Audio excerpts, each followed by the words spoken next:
Working the night shift was never my plan. I took the job as a security guard at a small, aging factory on the outskirts of town because it paid better than anything else I could find, and the hours suited my schedule. The building was a sprawling complex, originally built in the 1950s and added on to several times since. It was mostly quiet after hours, too quiet sometimes. That silence is what made the nights so unsettling. My first few shifts passed with the usual mix of boredom and vigilance. I'd patrol the dark hallways, check the entrances and exits, monitor the cameras, and make sure nothing or no one was out of place. The security office was cramped and cluttered, with multiple screens flickering and a worn leather chair that squeaked every time I shifted my weight. One night, around 2 a.m., I was on a routine check of the third-floor offices when I heard a faint noise behind me, something like whispering, just beyond hearing. I stopped and listened, but the building was still, save for the hum of the ventilation system. I shook it off as my mind playing tricks. Later that same night, while walking the long corridor that connected the factory floor to the storage area, I felt a sudden drop in temperature. My breath came out in little clouds, and a chill ran down my spine. I was alone, or so I thought. As I rounded a corner, I caught movement out of the corner of my eye, a shadow darting across a doorway. I froze and shone my flashlight toward the spot, but nothing was there. No sound, no figure, just silence. The cameras didn't show any signs of movement either, but the feeling of being watched lingered. I found myself constantly glancing over my shoulder, ears straining for any hint of footsteps or whispers. One night, my coworker Steve, who was the senior guard and had been working nights for years, told me about some of the strange happenings in the building. He mentioned things like doors opening on their own, unexplained noises, and the occasional flickering of lights without cause. He said a few employees had quit after claiming they'd been followed by something during night shifts. I tried not to let it get to me, but the stories only made me more aware of the building's odd atmosphere. About 3 weeks into my job, things escalated. I was patrolling near the loading docks when the loud clang of metal echoed through the air. I ran toward the sound and found one of the large warehouse doors swinging wildly in the wind, even though the weather outside was calm and the door was supposed to be locked tight. As I secured the door, a voice whispered right behind me, a woman's voice, barely audible, calling my name. I spun around, shining my flashlight, but saw no one. The hairs on my neck stood on end. When I told Steve about it later, he looked grave and warned me to be careful. "You're not the first to hear that voice," he said quietly. The nights became a waking nightmare. Lights flickered sporadically, cameras showed static or strange shadows, and the whispering voice returned several times, always calling my name. Once, I found the front office door unlocked, even though I was sure I had locked it before leaving. One particularly terrifying night, I was checking the factory floor alone. The machinery was silent, but the air was thick and oppressive. As I walked down the center aisle, I heard footsteps echoing behind me, slow, deliberate, matching my pace. I stopped and turned, expecting to see a fellow guard or employee, but the walkway was empty. The footsteps stopped too. A cold breeze brushed past me, though there were no windows open. I hurried to the security office, locking the door behind me and refusing to look back. That night, I decided to record some of the sounds and activity on my phone. When I listened the next day, I could hear faint whispers, metallic scraping, and the unmistakable sound of footsteps pacing nearby, even though the cameras showed no one. I was exhausted, sleep-deprived, and terrified.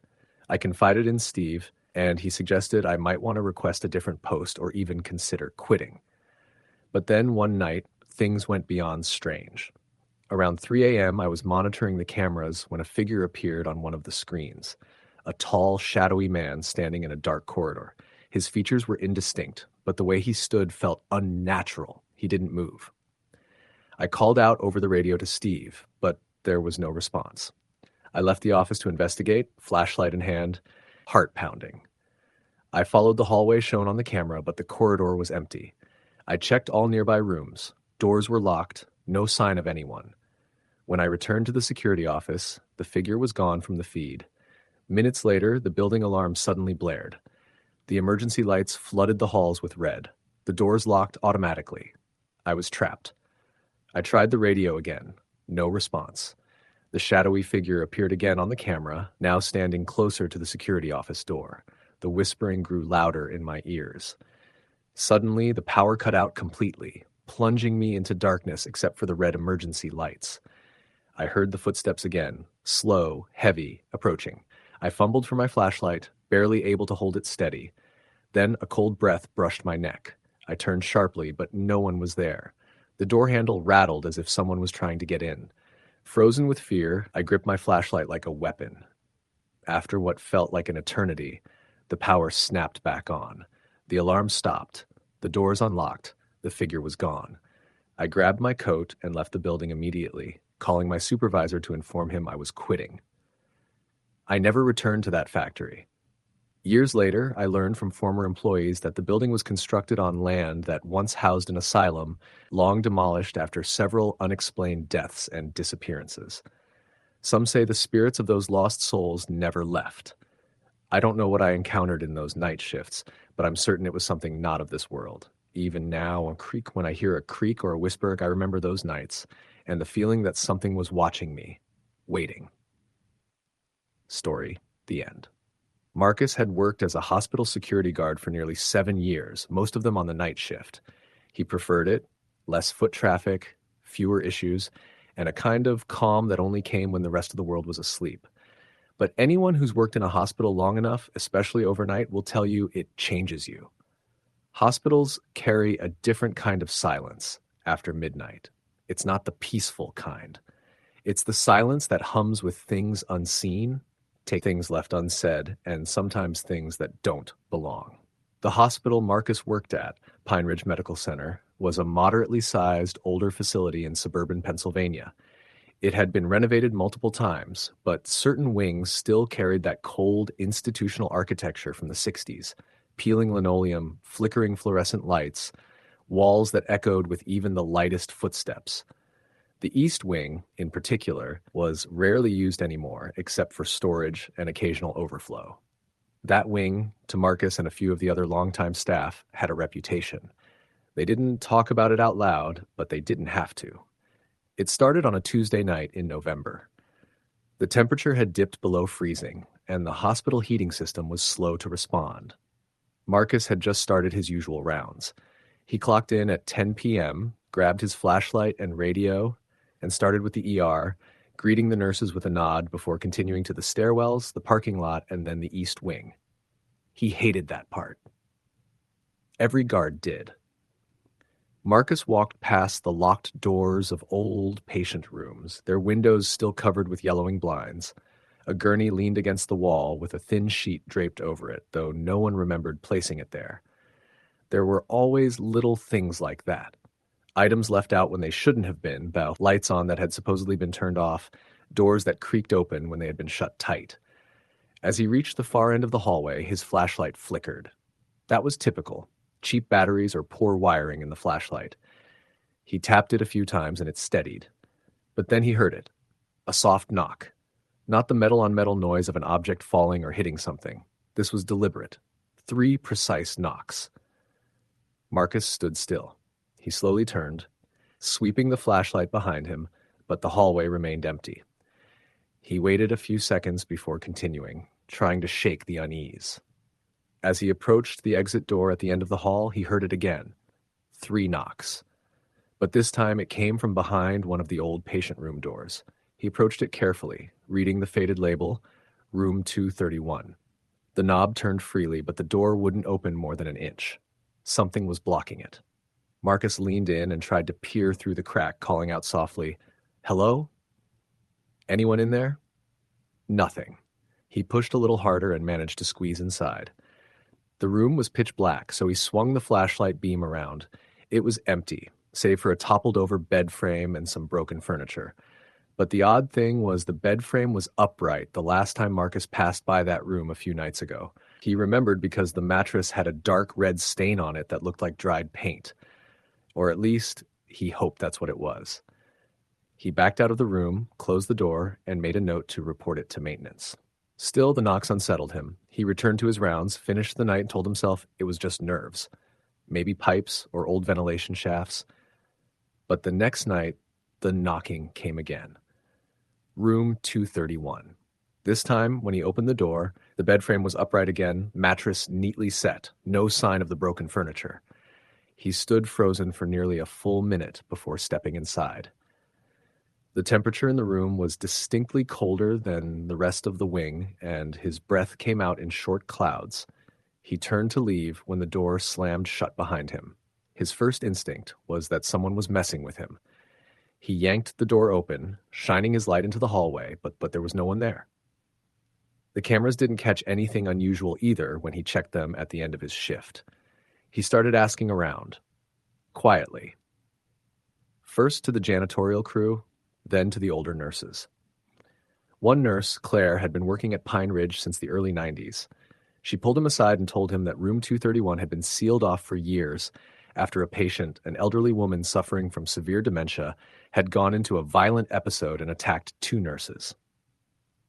She later died in that room, restrained and screaming. The rumor was that she had whispered things, names of people no one knew, descriptions of events she couldn't have possibly been aware of. Claire said the room had always felt wrong after that.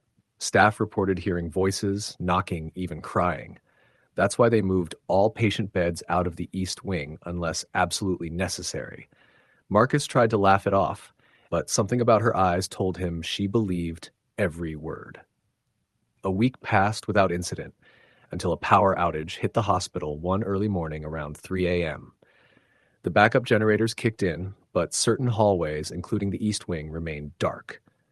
Marcus, of course, was tasked with checking it out. He grabbed an industrial flashlight from the security office and made his way down the main corridor, heart pounding louder with each step. The emergency lights cast everything in a deep red hue. When he reached the East Wing, the silence was oppressive. It felt like walking underwater. He turned the corner, and that's when he saw her. A woman standing at the end of the hallway, back turned to him. She wore a patient gown, hospital-issued, faded green, open at the back. Her hair was white, thin, draped messily over her shoulders. "Ma'am?" Marcus called out, forcing his voice not to crack. She didn't move. He stepped closer. "You're not supposed to be here. Let me help you back to your room." Still, she didn't react. He moved slowly, cautiously, keeping his flashlight beam centered on her back. When he was about 10 feet away, she turned. Her eyes were wide.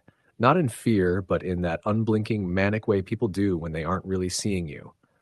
Her mouth was slightly open, and she whispered something. Marcus couldn't hear it. He stepped closer. She whispered again. Closer. When he was just a few feet away, she whispered one more time, and this time he heard it. "Don't let them in."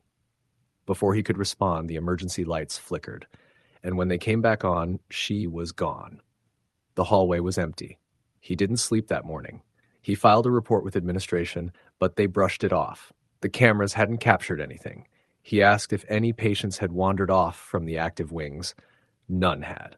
But Claire stopped him the next night and quietly said, "You saw her, didn't you?" Marcus didn't answer. He began to dread his shifts. Every sound made his skin crawl. The knocking returned, not just in room 231, but in other rooms too. Once, while walking past the old surgical suite, he heard a scream, raw and desperate, like someone was being hurt. He ran inside. Nothing. Just rusted tools, dust-covered chairs, and the lingering smell of antiseptic. Another night, he caught a glimpse of something in the breakroom camera, a reflection in the vending machine glass, a woman standing behind him. But when he turned, no one was there. He eventually refused to patrol the East Wing altogether, and he wasn't alone. Other guards began to complain. New hires quit within a week. One said he saw a shadow move across the hall and thought it was another staff member, until he realized it had no face. Hospital management, of course, dismissed it all. They called it stress, exhaustion, night shift delusions. Marcus lasted another 3 months. Then, one night, he walked out in the middle of his shift and never went back. He didn't even pick up his last paycheck. Years later, he still dreams about room 231, about that whisper. Sometimes he wakes up to knocking on his bedroom door. Always 3 knocks. He never answers. Story the end. Tony Santos had never been superstitious.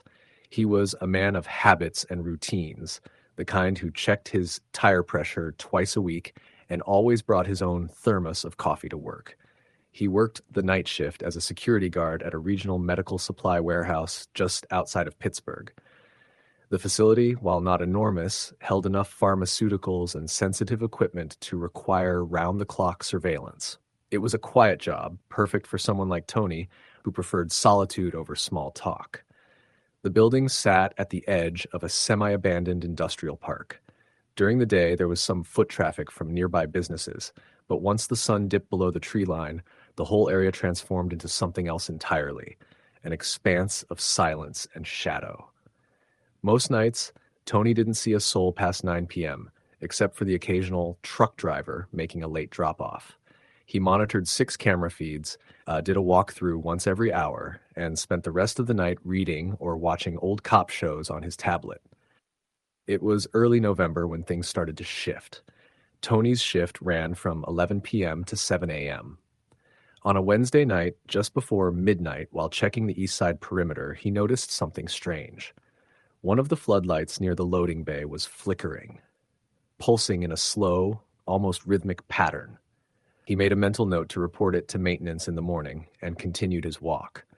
But as he rounded the corner of the building, he caught a glimpse of something, or someone, ducking out of sight behind a stack of crates near the dumpsters.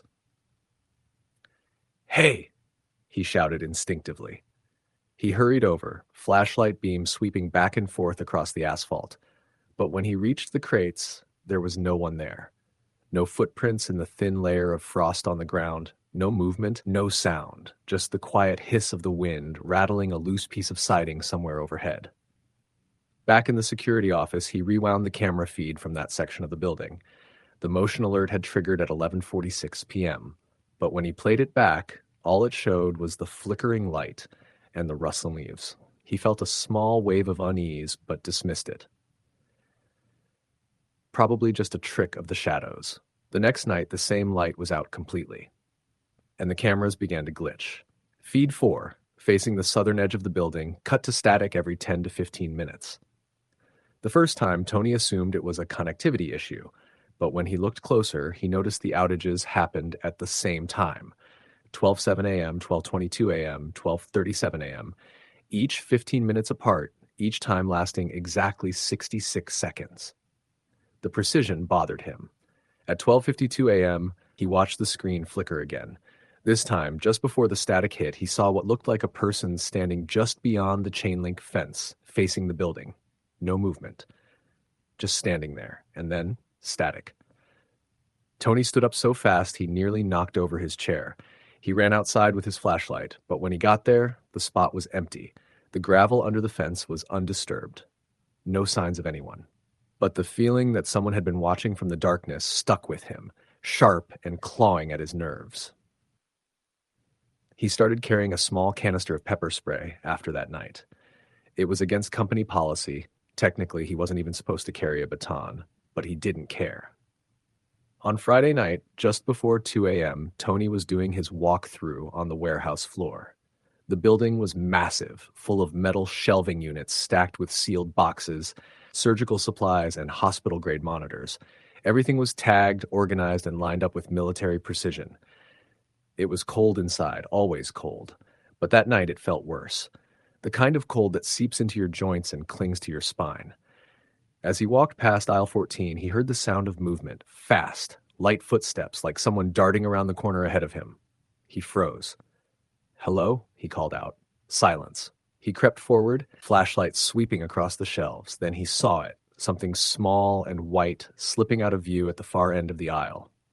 He hurried after it, breath fogging in the air. When he turned the corner, there was nothing there. But a box had been pulled from the shelf and left in the middle of the floor. It was marked sterile, do not open. Tony knelt beside it and noticed the tape had been sliced, cleanly. He peeled it back. Inside were a dozen vacuum-sealed surgical masks. Nothing unusual. But it was the way it had been placed, like someone wanted him to see it. That unnerved him. That same box was back on the shelf the next night. Tony could swear he had left it on the floor, had even taken a photo of it with his phone to report to the warehouse manager.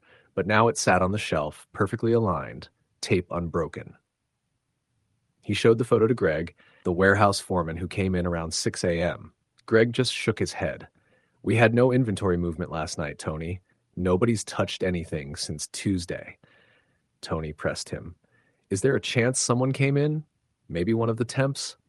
No temps are working nights anymore, just you.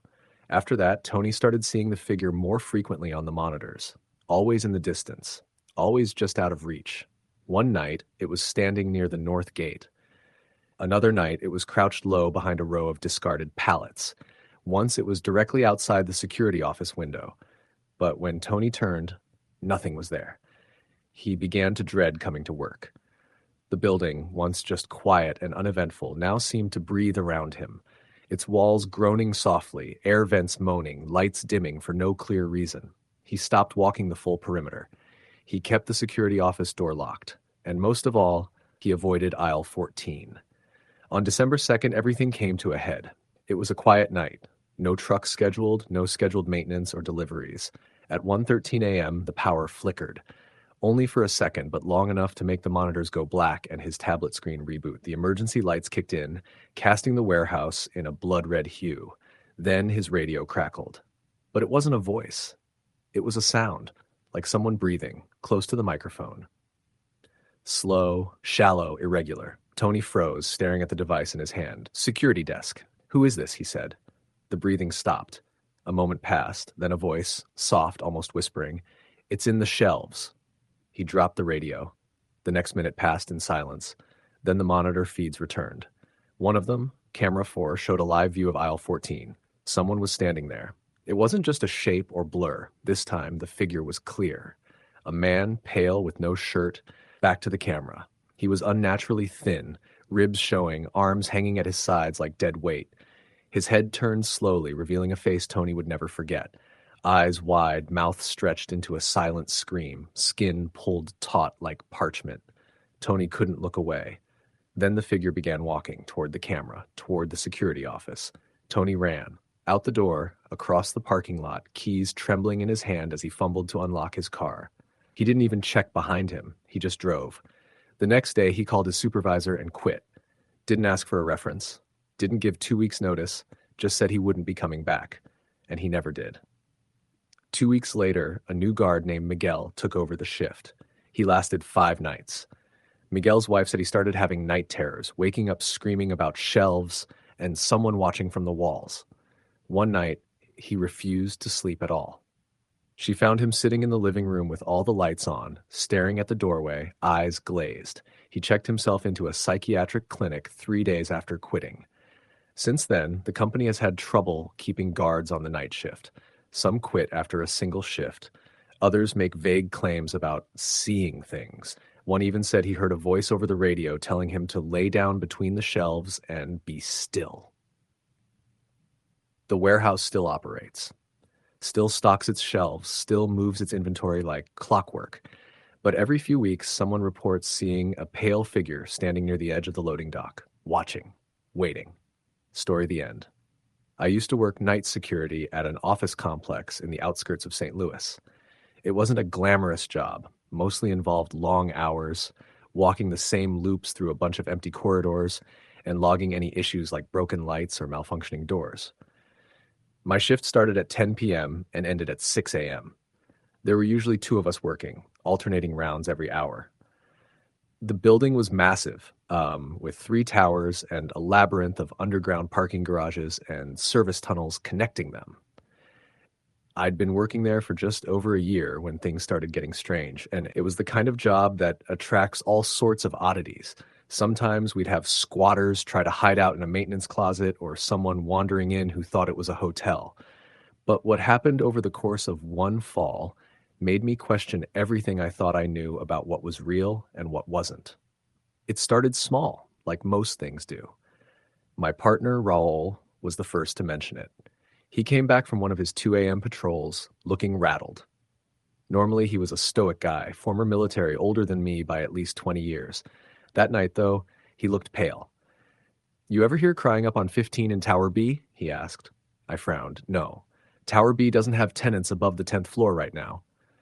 "I know," he said. "That's why it's weird. That's why it's weird."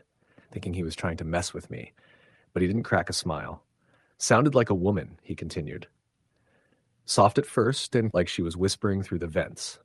Then it got louder. I went up. Nobody there. Could have been someone outside. "We're 15 stories up," he said flatly. He didn't talk about it again after that, but I started paying attention more. The building was quiet most nights, aside from the hum of HVAC systems or the occasional clang from old pipes. But the next time I did a round in Tower B, I decided to go up to the 15th floor just to see for myself. I'll admit, the second I stepped off the elevator, I felt off. There was a strange pressure in my ears, like altitude sickness. All the lights worked, but it was dimmer than usual, like the fluorescent bulbs were tired. I walked down the hallway, flashlight in hand, not expecting anything. But then I heard it. It was faint, just a whisper, like a breath through a cracked door. "Help me." I froze.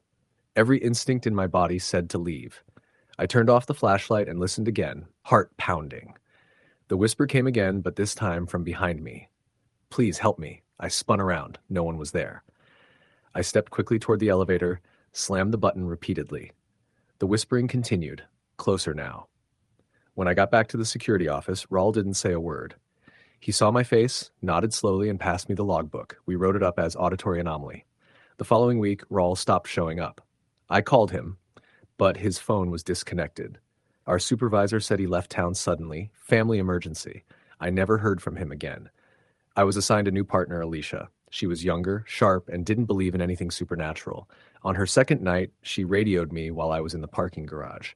Her voice was shaking. "I'm in the break room in Tower A. Something's wrong with the TV." "What do you mean?" I asked. "It turned on by itself. Static. But there's a voice in it. I think it said my name." I ran up there, and by the time I got to the break room, the screen was black. Alicia was standing near the doorway, arms crossed, visibly shaken. We stood there in silence for a minute before she said, "We should report it." "But who do you report something like that to?" "Ghostbusters. Our manager just nodded when we told her and told us to log it as equipment malfunction." That night was just the start of it. A week later, Alicia disappeared for 15 minutes during her rounds. When she came back, she was crying, disoriented. She claimed she had walked into one of the stairwells in Tower C and couldn't find her way out.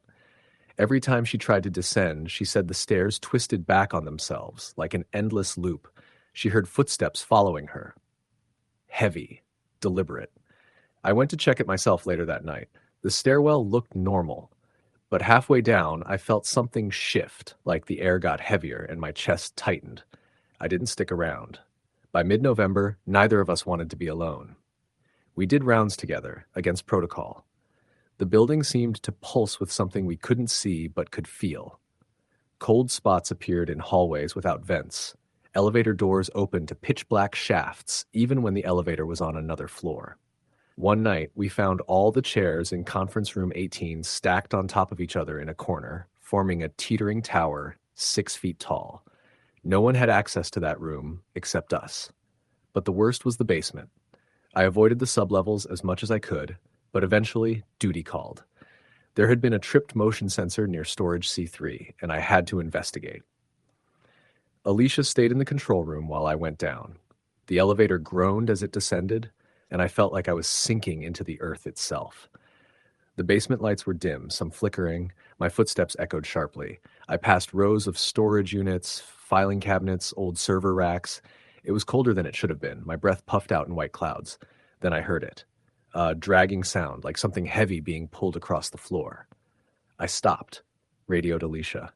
"Do we have anyone scheduled for maintenance in the basement?" "No, why?" "I'm not alone." The dragging sound stopped. I stepped forward slowly. Ahead of me, the hallway was dark. My flashlight flicked on and off without warning. I turned to retreat, and there, standing at the end of the hallway, was a figure. It wasn't fully solid, just an outline. Tall, head tilted, like it was studying me. I couldn't move. Then it spoke. Not out loud, but inside my head. "You shouldn't be here." I ran.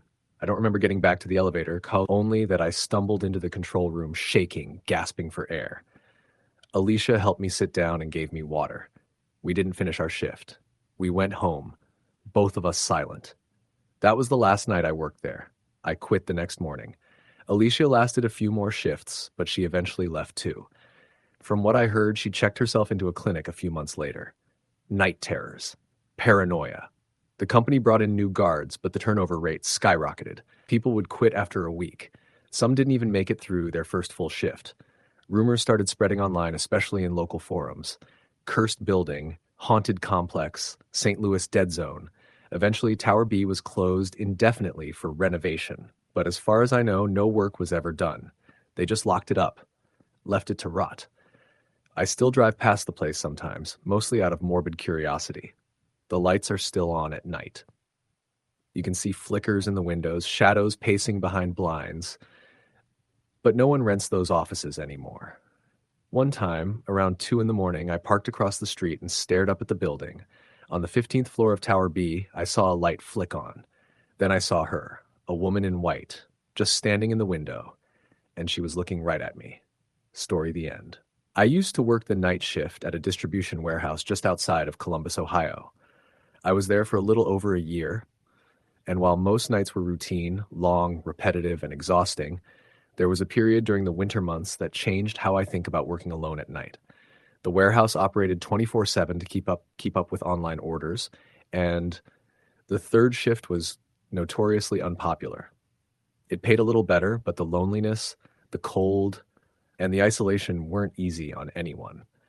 The building itself was massive, close to 300,000 square feet, with long rows of shelving units filled with everything from electronics to clothing. The ceiling lights were motion activated in some areas, and in the overnight hours, half the warehouse stayed dark unless you walked into it. The place echoed constantly. Every step, every beep of the scanning gun bouncing off the steel shelving and concrete floors. You'd hear things that weren't there sometimes, just because of the way sound traveled. At night, it was usually just 5 or 6 of us in the whole place.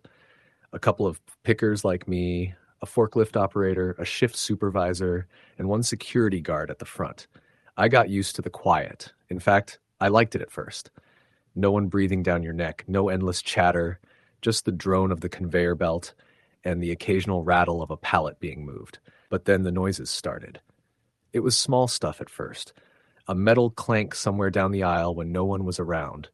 A cart rolling across the floor on its own. I remember one night I was picking in Zone C and heard a shelf collapse a few aisles over. I dropped what I was doing and ran over thinking someone had been hurt. But nothing was out of place. Not a single box had fallen. I stood there confused, listening to the silence, thinking maybe it had come from somewhere else. When I got back to my cart, my scanner was gone. Just gone. I found it later, about 20 feet away behind a pallet of microwaves. No one fessed up to moving it, and there were no cameras in that section. I asked Diego, the forklift guy, if he'd ever heard weird stuff at night. He shrugged. Sometimes I hear voices. Thought I was just tired. Voices. That made my skin crawl a little. He said it so casually, like it was just another part of the job. I tried to push it out of my mind. Maybe I was tired too. Maybe the overnight shift was messing with my head. But it didn't stop. About a week later, I was restocking a shelf in Zone E. This part of the warehouse was cold, always colder than the rest of the building, and the lights flickered more often than anywhere else. As I climbed up a step ladder to reach the higher shelves, I heard someone whisper my name. It wasn't loud, and it didn't echo like most sounds in the warehouse. It was close, too close. I spun around, nearly falling off the ladder. No one there. I stood on the ladder for a good minute, heart racing, eyes darting around. I called out, "Who's there?" Nothing, not even a footstep. I climbed down and looked around the aisles. They were empty. I was the only one working that side of the building. I didn't report it. I didn't want to be the weird guy on shift. A few nights later, I was picking orders near Zone G, on the far end of the building where fewer workers went. It was the oldest part of the warehouse, and sometimes the lights didn't come on at all unless you really waved your arms. I was picking an order for a set of kitchen knives, which I remember clearly because I dropped one of the boxes when I saw her. There was someone standing at the end of the aisle. She was tall, pale, long dark hair, wearing what looked like an oversized hospital gown. She didn't move, didn't say anything, just stood there staring. I thought someone was playing a prank. Maybe someone from first shift stuck around to mess with us. I stepped toward her, calling out, "Hey, what the hell?" She turned and walked into the darkness, not ran, walked, slowly, calmly. I chased after her, turning the corner, but the aisle was empty. The lights didn't come on, no doors, no exits in that part of the building. It just didn't make sense. I went to the supervisor, her name was Tasha, and told her everything. She didn't laugh, didn't brush it off. In fact, she got really quiet. "You saw her too," she said after a minute. "I've seen her once. So has Lionel. And the guy before you, he quit after seeing her 2 nights in a row." "Who is she?" I asked. "No one knows. We've checked the cameras. She never shows up. You'll see her in person, plain as day, but the cameras, nothing. Just you, talking to thin air." That gave me chills. Tasha said she'd seen the woman near the break room once, standing by the vending machines, just staring. When she blinked, the woman was gone. Lionel, our security guy, refused to go into the east wing of the warehouse anymore because he claimed he saw her vanish into one of the locked storage rooms. I started keeping track of the strange things. The times didn't vary much. It always seemed to happen between 2:30 and 3:30 a.m., no matter where you were in the building. I left my phone's voice recorder on one night when I went to the bathroom. When I listened back, I could hear footsteps circling my cart. At one point, you hear what sounds like a woman crying softly. We didn't have any women on shift that night, just me, Diego, and Lionel. By this point, I was losing sleep during the day, always on edge at night. I didn't want to walk through the darker parts of the warehouse alone. I started skipping picking assignments in certain zones altogether.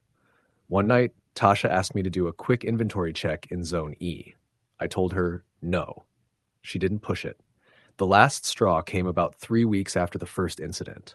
It was a particularly snowy night. Roads were bad, so only 3 of us made it in. Me, Lionel, and a new guy named Curtis, who was training to replace another picker who quit without notice. We split the zones up to keep things moving. I was working Zone D when all the lights in the warehouse flickered and went out completely. Backup lights kicked in, those weird orange-tinted emergency bulbs, but the place looked like a horror movie set. I tried to radio Tasha.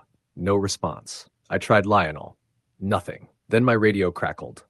A woman's voice came through, whispering, "Don't go down there." Just like that. Whispered. Calm. I froze. "Who is this?" I said into the radio. No reply. I heard footsteps down the aisle again. Heavy this time. More than one pair. Then something fell over with a crash. Shelves, maybe a cart. I ran. I sprinted through the dark aisles, past rows of sealed boxes and pallets, trying to get back to the center of the warehouse where it was more open. I turned a corner and ran straight into Curtis. He was pale, wide-eyed, breathing hard. "You saw her too?" he said before I could speak. I nodded. We didn't even talk. Just went straight to the break room where we found Lionel, who had locked the door from the inside. He let us in, shaking. "She was in the office," he said. I saw her standing behind Tasha's desk. Tasha didn't show up that night. We found out later she had called out sick, but her name had been signed into the shift log at 11:02 p.m. I quit 3 days later. So did Curtis. I don't know who that woman was or is. I don't know if she's tied to the land, the building, or something else entirely. All I know is that it wasn't stress or lack of sleep. We all saw her. We all heard the same things. Last I heard, the warehouse switched ownership, got bought out by a bigger company, new management, new staff, but the building stayed the same. A friend who worked there recently said the overnight shift has a reputation for being cursed. They can't keep workers on it for more than a few weeks at a time. No one says why. Story the end. Back in 2014, I took a job as a night shift technician at a data center outside of Pittsburgh. I was 27, broke, and desperate to get away from food service. The job paid well, had benefits, and seemed easy enough. Keep an eye on the server racks, handle any alerts, and stay awake. The building was a converted textile mill, one of those old industrial monoliths they retrofitted with miles of Ethernet and air-cooled metal halls. Our office section was on the first floor, but the server rooms stretched up through 5 floors, humming 24/7. The building felt hollow at night. Concrete, cold air, and that constant low mechanical hum.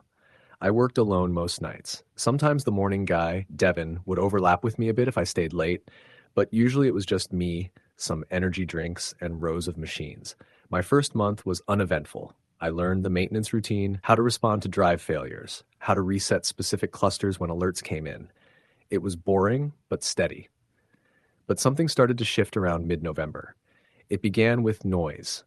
There was a sound that would repeat, 3 knocks. Not loud, not hard, but always deliberate.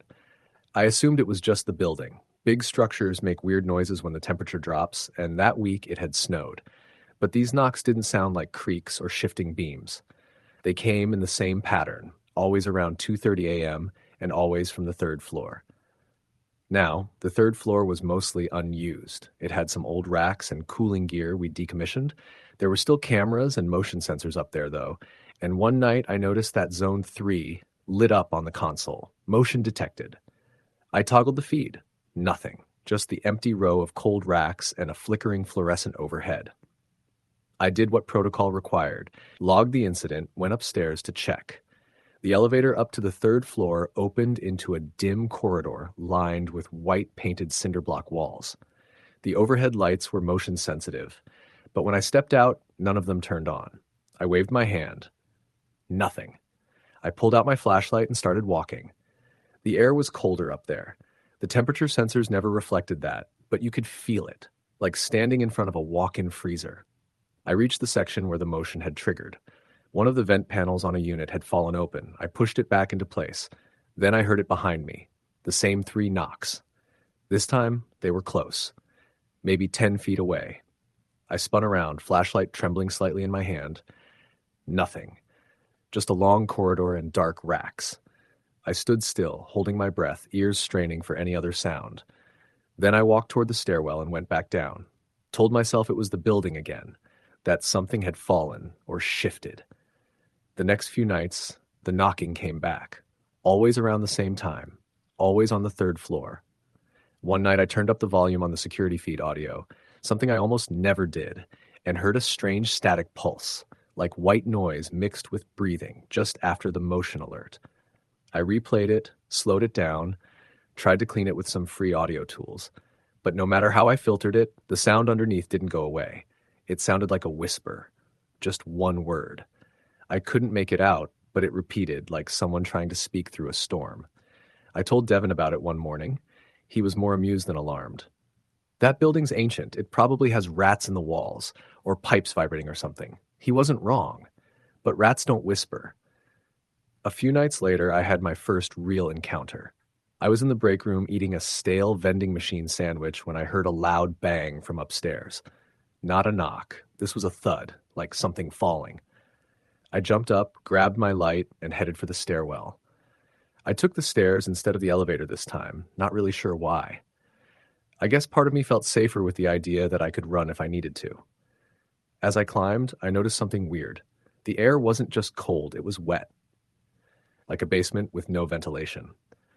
When I stepped onto the third floor, the humidity hit me hard. That wasn't right. The HVAC should have been regulating everything. I walked slowly, shining my flashlight along the floor, the walls, up at the vents. Everything looked normal until I turned the corner past the third rack row. There on the floor was a set of wet footprints, bare feet. They started at the hallway's midpoint and led toward the far stairwell door. I followed them cautiously. Each step glistened like it had just been made. But I was alone. The security system would have pinged if someone had entered the building. There were no other employees scheduled that night. I got to the door at the end of the hallway. It was slightly open. I pushed it, and it creaked slowly inward. The stairwell beyond was pitch black. I aimed my flashlight down. The stairs were dry. No footprints. No water. Nothing. I backed away and returned to the office. I didn't go back up that night. That week, things accelerated. Every night, the motion sensors on the third floor activated. Not randomly, patterned. As if someone were walking a route between the stairwell and the old racks. Each time I reviewed the footage, there were anomalies. Flickers, glitches, shadows that didn't belong. At one point, I saw what looked like a head just barely poking around a corner. Too tall for any normal person, pale as paper. Then the power tripped. That Friday, just after 3 a.m., all lights on the third and fourth floors went dead. The backup systems kicked in a second later. I ran a diagnostic, but nothing was logged as a cause. No short, no overheating, no surge. It was as if someone had flipped the switch off manually. That night, I was terrified. The building felt alive, like it was breathing around me. I could hear the hum of the servers, but also something else, an irregular rhythm, like someone pacing upstairs. I stayed locked in the office and waited out the night. When the morning crew came in, I lied and said I'd been working in the garage during the outage. The final straw came a week later. I was walking my nightly inspection round. This time, I avoided the third floor altogether and went to the basement level. It housed some auxiliary equipment and fiber lines, but was mostly empty. I hadn't had issues down there before. It was quieter, warmer, almost comforting. Until I saw her. She was standing at the end of the corridor, facing me. I don't know how long she'd been there before I noticed. She was barefoot, in a stained white shirt that clung to her thin frame. Her hair hung wet and matted around her face, and her eyes, those weren't human. They were too dark, too deep, like looking into two wells that had no bottom. I froze. She didn't move, didn't blink. I took one step back, and she stepped forward. No sound, no footfall, just a movement like gravity was pulling her toward me. I turned and ran. I don't remember going up the stairs. I don't remember reaching the lobby, but I do remember the sound that followed me up from the basement. A low, drawn-out exhale that carried through the pipes and vents like a sigh from something buried. I waited in the office until sunrise, door locked, all lights on. When the day staff came in, I said I was sick and went home. I never returned. I quit that Monday. I didn't give a reason. I spoke to Devin a few months later. He said strange things had continued, more outages, more unexplained alerts. One of the new night techs quit after just 2 weeks, citing personal reasons. Another claimed to hear crying in the stairwell on multiple nights. No one ever found out who the woman was. If she was real, if she had a history tied to the building. But I have a theory. The old textile mill had a grim past. A fire in the 1930s killed several workers trapped on the upper floors. The stairwells had been locked to prevent theft during the night shift. Most of the dead were never identified. Some were presumed buried in the rubble when parts of the building collapsed. Maybe she was one of them. Or maybe something darker had been born from all that death and suffering. Something that lingered, waiting for the quiet hours when no one was around to see, except me. I haven't worked a night shift since. I won't even stay in an office building past sunset. There's something about the silence, the shadows, the hollow spaces that don't feel empty. Because they're not. Story the end. Tina never liked working the night shift, but she didn't have much choice. After her divorce, the bills piled up fast, and the only job that gave her full-time hours with a bit of shift differential was the 11 p.m. to 7 a.m. slot at a commercial cleaning company contracted to service office buildings across downtown Louisville.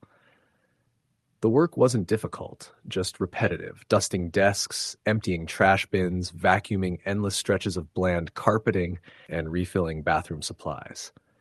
Most of the time, she was alone or worked alongside her partner, Gloria, a chain-smoking older woman who mostly kept to herself unless she was venting about her grandkids. Their regular assignment was Tower 6, a 20-story building used mostly for financial firms, law offices, and some private medical practices on the top floors. The building was quiet at night, usually empty, but they had badges that gave them access to every suite. The security guard stationed in the lobby was a man named Ross, a friendly guy in his 50s who'd worked there nearly 15 years. He often made coffee and small talk, but never left his station unless there was a genuine emergency. It started with something small, something Tina didn't even notice right away. One night around 2 a.m., she was on the 14th floor cleaning one of the conference rooms. There were long glass windows looking into the hallway and a projection screen on one end of the room. She was wiping down the table when she caught movement in the reflection of the glass. It was faint, but it looked like someone had walked past the door. She turned around quickly, thinking maybe Gloria was on that floor, but the hallway was empty. She stepped out and called her name. Nothing.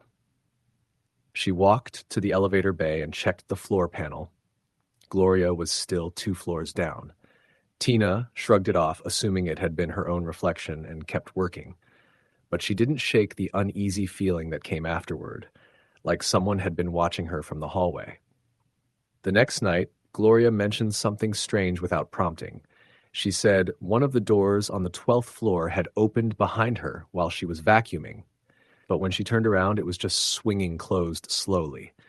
She assumed it had been cracked open by mistake or maybe not latched properly, but she still felt weird afterward, as she put it.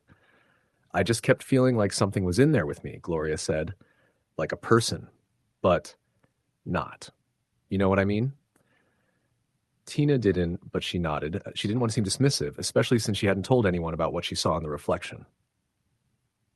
Then things started getting worse. They both began to hear sounds they couldn't explain, soft whispers like someone muttering just around the corner or a chair creaking in a locked office suite. One night, the paper towel dispenser in the men's restroom on the 18th floor began unrolling by itself. Tina thought maybe it was a mechanical issue until she reloaded it and, the paper sliding out slowly as if someone were gently tugging on it. She looked under the stalls, opened each one. No one was in there. The fear crept in slowly. Tina started rushing through the floors, never staying in one place too long. Gloria began refusing to go higher than the 15th floor unless they were together. They both noticed how cold it got on the top floors, even in the middle of summer. Tina checked the thermostats. They were normal. But the air felt different. Not just cold. It was dense, like walking through water. One night, Ross caught Tina coming down the stairwell, visibly shaken. She'd just come from the 20th floor and looked pale. "What happened?" he asked, handing her a bottle of water. I was in one of the waiting rooms," she said, her voice trembling, "and I heard someone say my name. You sure it wasn't Gloria? She was on the 14th. I checked my radio. She hadn't been up there at all." Ross frowned but didn't say much. Later that night, when the building was empty and everything was quiet, he told her something he'd never shared with anyone before. "About 5 years ago," Ross began, "there was a man who jumped from the 20th floor, worked for some brokerage firm up there, left a note on his desk, walked into the empty conference room, opened the window, and stepped out." Tina felt her chest tighten. They said it was stress. He was in debt, had a newborn. I don't know. But ever since then, things have been strange. Like what? I've seen lights turn on in that conference room when no one's in there. Elevators going up to the 20th with no one inside, doors opening on their own, and sometimes late at night I hear someone crying through the security intercom, real soft, like a man. He looked embarrassed, like he regretted saying anything. I just ignore it now. Tina didn't sleep that day. The following week was quiet, which made both women nervous. It was like the building was waiting for something. Then came Thursday. It was around 3:45 a.m., and they were just finishing up the 17th floor. Tina remembered the printer room had some coffee cups and trash left behind, so she doubled back to clean it. Gloria stayed by the elevators. The printer room was small, with only one flickering ceiling light. Tina began picking up the trash when she heard footsteps behind her. She turned.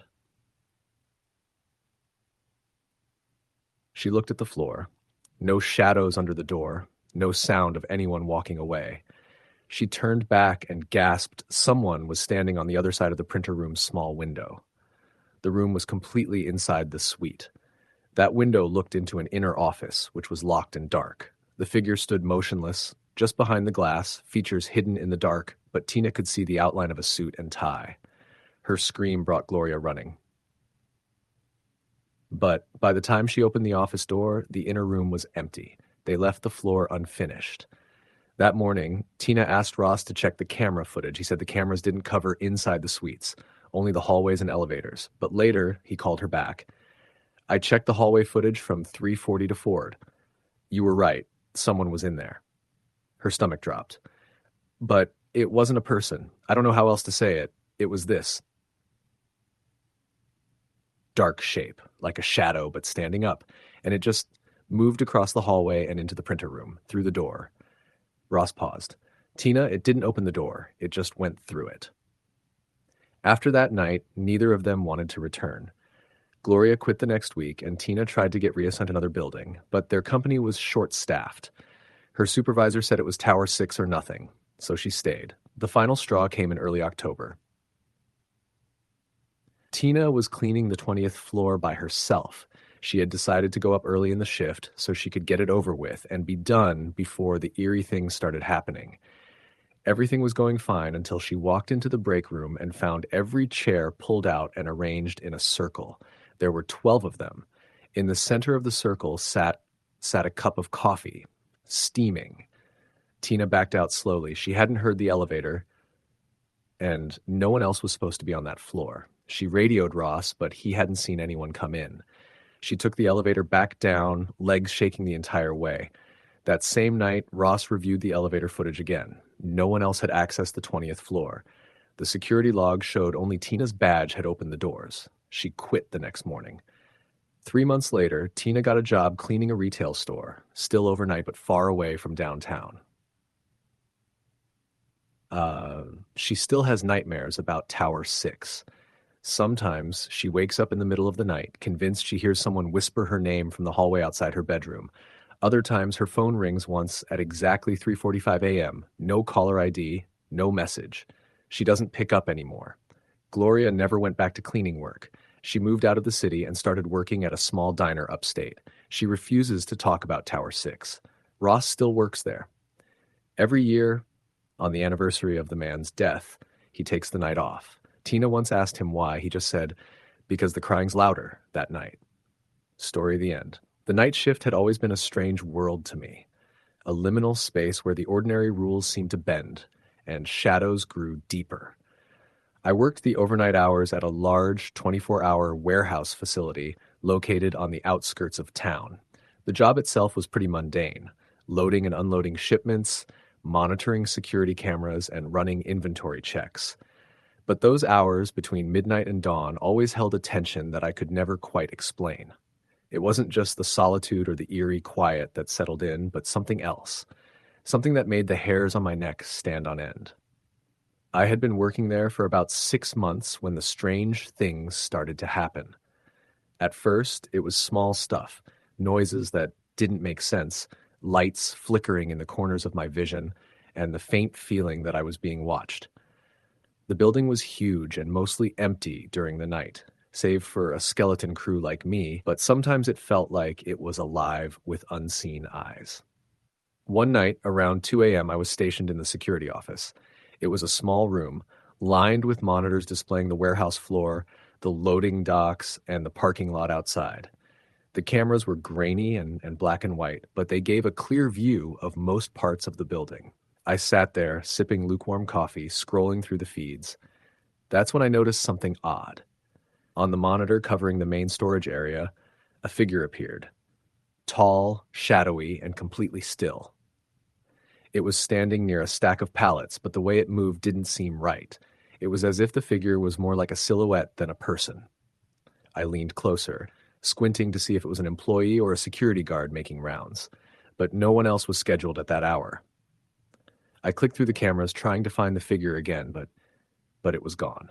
The radio crackled to life, and my coworker Mike checked in from his post near the loading docks. "All quiet here," he said. "Did you see anyone near the storage area?" I asked. "No, man, just the usual empty aisles. You good?" "Yeah, just a weird shadow on the camera." He laughed. "Ghosts, huh? We've got plenty of those around here." I chuckled, but deep down I wasn't so sure. The building had been converted from an old manufacturing plant. There were stories about workers who had died in accidents decades ago, but I'd always brushed them off as urban legend. That night, I couldn't shake the feeling that something was wrong. About an hour later, the power flickered and the monitors went black.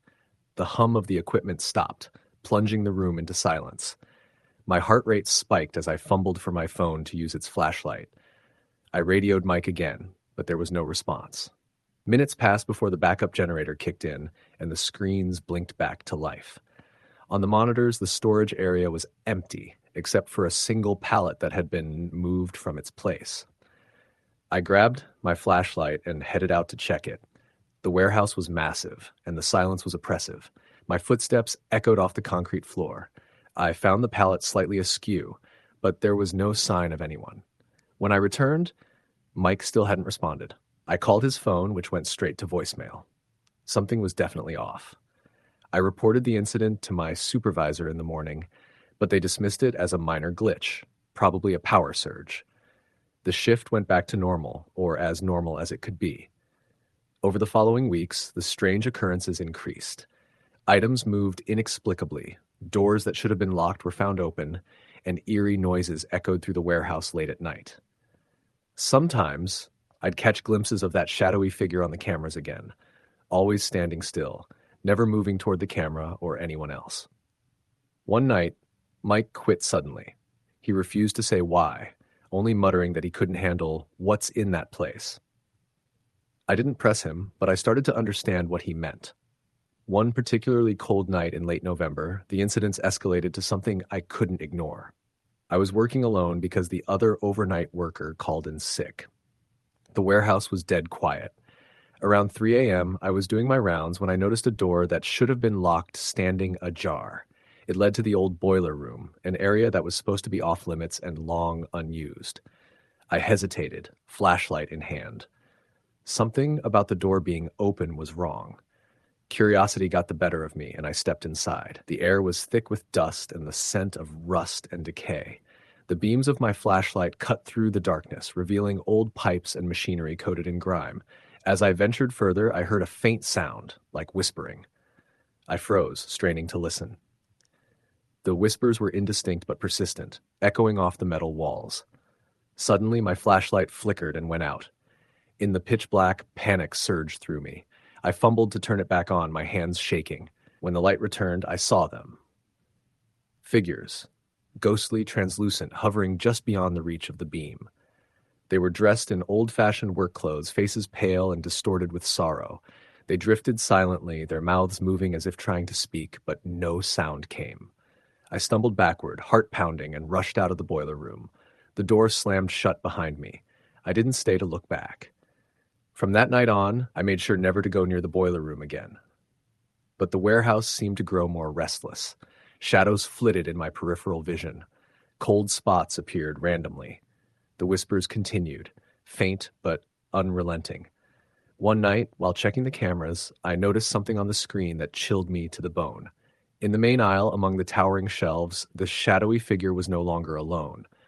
There were several of them now, silent watchers, standing still like statues. And then, as if sensing my gaze, they all turned their heads simultaneously toward the camera. I shut off the monitor and leaned back in my chair, breath shallow. My phone buzzed. It was a message from an unknown number. Leave before it's too late. I stared at the screen, a cold dread settling over me. The next few nights were a blur of fear and exhaustion. I tried to tell my supervisors, but they either laughed it off or told me to get some rest. Then, one night, near the end of my shift, I was alone again when I heard footsteps behind me. Slow, deliberate, heavy boots on concrete. I spun around, shining my flashlight into the dark aisle. Nothing, just empty shelves. The footsteps continued, growing louder and closer. I backed up until my back hit a pallet stack. The air grew colder, and a low growl seemed to reverberate through the building. Suddenly, a figure emerged from the shadows, tall, hunched, face obscured. It didn't look human. Its eyes glowed faintly, and its breath steamed in the cold air. Frozen in place, I watched as it raised a hand, pointing directly at me. A voice, rough and broken, whispered, "You shouldn't be here." The warehouse doors slammed shut behind me. The lights flickered and went out. In the darkness, I ran. I didn't stop until I was outside, gasping for breath under the cold night sky. I quit the next day. Since then, I've learned that others who worked the night shift at that warehouse experienced similar things. Some have disappeared, never heard from again. Others quit in terror. I never found out exactly what haunted that place, but sometimes when the night is quiet and the wind rustles through the trees, I still hear whispers in the back of my mind. A warning, or maybe a curse. The night shift is not for everyone, and some places are better left alone. Story the end. Working the night shift at the city hospital was never easy. For Mark, it was a job that demanded more than just patience and vigilance. It required an understanding that the hospital, especially at night, was a different world entirely. The clatter of the day gave way to silence, punctuated only by the beep of machines, the soft footsteps of nurses making their rounds, and the occasional groan of a patient struggling against pain or sleep. Mark was a security guard on the graveyard shift, tasked with keeping the hospital safe during the hours when most people were asleep. He started this job about a year ago, drawn by the steady pay and the relative solitude it provided. The hospital was his territory from 11 p.m. to 7 a.m., and he liked the routine, the rounds he made, the way the hospital seemed to breathe in the quiet, and the occasional chat with the night nurses. But as the weeks turned into months, Mark began noticing things. Little things at first. Shadows where there shouldn't be, whispers in the hallway when no one else was around, and doors he was certain he'd locked creaking open on their own. He chalked it up to exhaustion, the long hours, and the fact that his mind was probably playing tricks on him in the dim light. One night, about 6 months into his job, Mark was doing his usual rounds on the third floor, where the older wing of the hospital was located. The corridor was long and narrow, lined with patient rooms and the occasional utility closet. Most rooms were empty at this hour, but some patients stayed awake through the night, restless or in pain. As Mark passed by room 312, he noticed the door slightly ajar. The lights inside flickered weakly, casting uneven shadows across the walls. He could see an old man sitting up in bed, staring blankly ahead. The man looked frail, pale, his eyes sunken but alert. Mark nodded politely and moved on, but something about the room felt off. The air was colder there, and the faint scent of antiseptic mixed with something else, something metallic, like blood. Later that night, as Mark sat in the security office monitoring the cameras, he noticed something strange. On the feed showing the hallway near room 312, a dark figure seemed to linger just outside the door. The figure didn't move for several minutes, then vanished when Mark blinked. He rubbed his eyes, telling himself he was tired, but the feeling of unease lingered. Over the next few nights, Mark started to hear things. Footsteps echoing down empty halls, the soft murmur of voices when no one was there, and the occasional distant laughter that sent chills down his spine. Sometimes the elevator doors would open and close without anyone inside, and the lights in certain rooms would flicker on and off. One particularly cold night, Mark was making his rounds on the 5th floor where the ICU was located. The halls were eerily silent, except for the steady beep of monitors. As he walked past room 518, he heard a faint whisper, "Help me." Mark froze. He glanced around, but no one was there. The room was empty except for the machines and an unoccupied bed. He shook his head and continued, telling himself it was just his imagination. Later that night, as he sat reviewing footage from the cameras, he saw something that made his blood run cold. On the feed from the ICU corridor, a shadowy figure moved swiftly past the frame. It was too fast to make out details, but it had a distinctly human shape.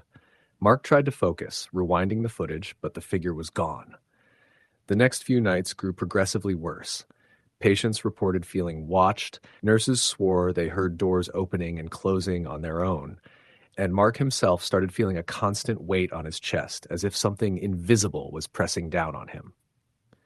One night, during his patrol, Mark heard a soft humming coming from the old wing of the hospital. Drawn by curiosity and a growing sense of dread, he followed the sound to room 312 again.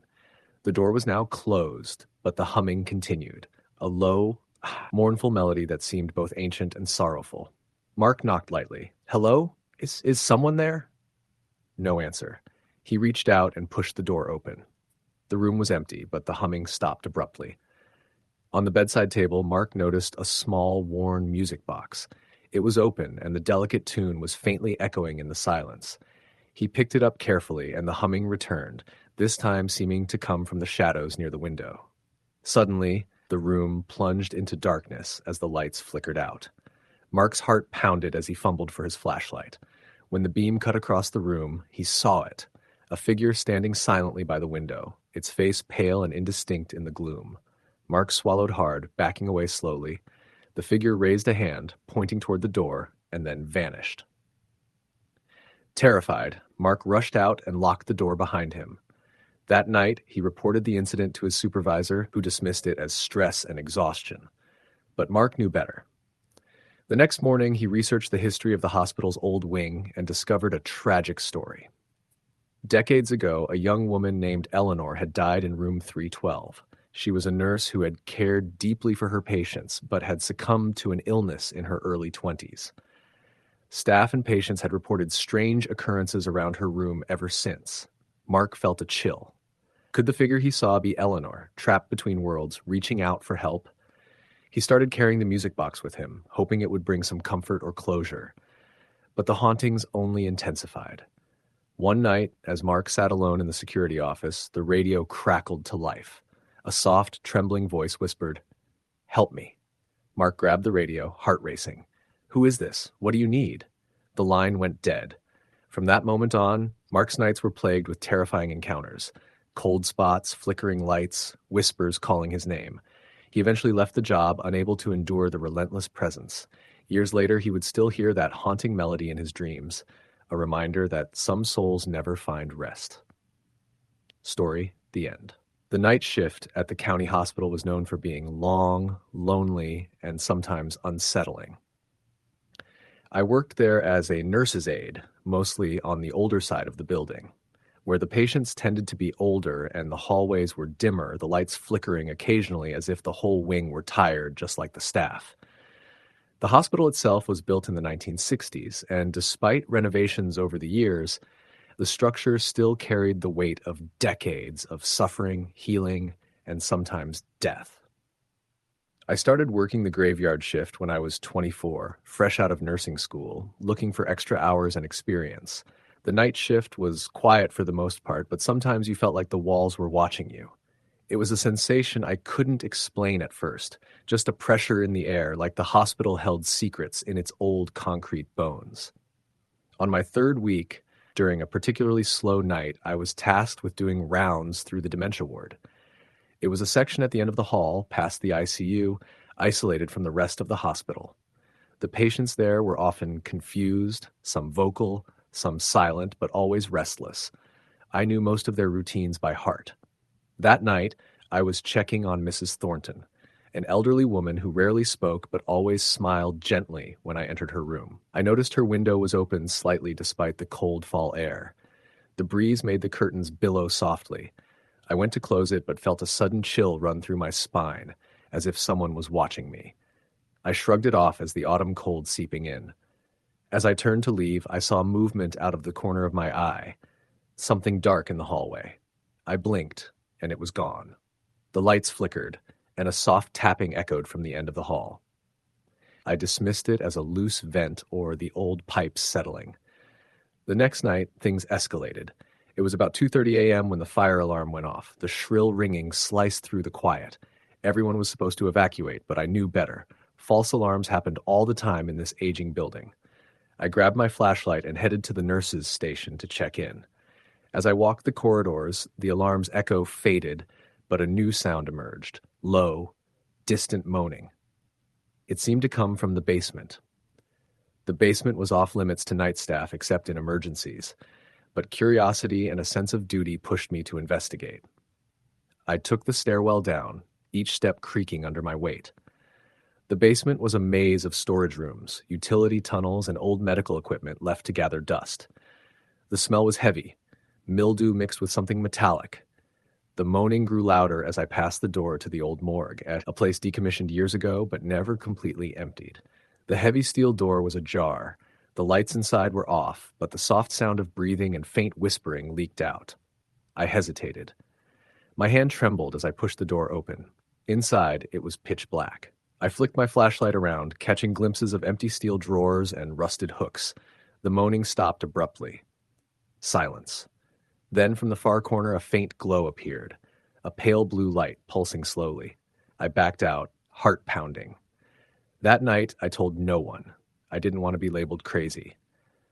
But the feeling that something was wrong in that hospital gnawed at me. Over the next few weeks, the incidents multiplied. Equipment malfunctioned without cause, monitors would beep erratically, doors slammed shut on their own, and the intercom sometimes broadcasted static that sounded like whispers. Some nights, staff reported hearing footsteps behind them only to find empty corridors. One of the nurses confided in me that she had seen a shadowy figure watching patients from the corner of her eye. The figure was described as tall, thin, and draped in what looked like hospital linens, but it would vanish whenever approached. One evening, I was making my rounds on the dementia ward when I heard a faint humming, a lullaby. It was coming from room 217, where a patient had recently passed away. The door was closed, but the melody seeped through the cracks. I knocked, but no answer. I opened the door cautiously. The room was empty, save for a rocking chair gently swaying back and forth, though no breeze was present. I stepped in, heart racing. Suddenly, the chair stopped. The lullaby ceased. A cold hand brushed my cheek, as soft as a whisper.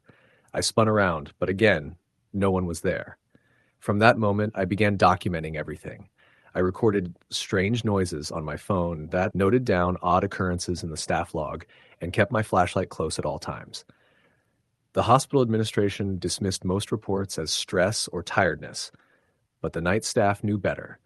One of the orderlies disappeared during his shift and was found the next day sitting outside the building, muttering incoherently about voices calling him to the basement. He resigned immediately, never to return. The climax came one November night.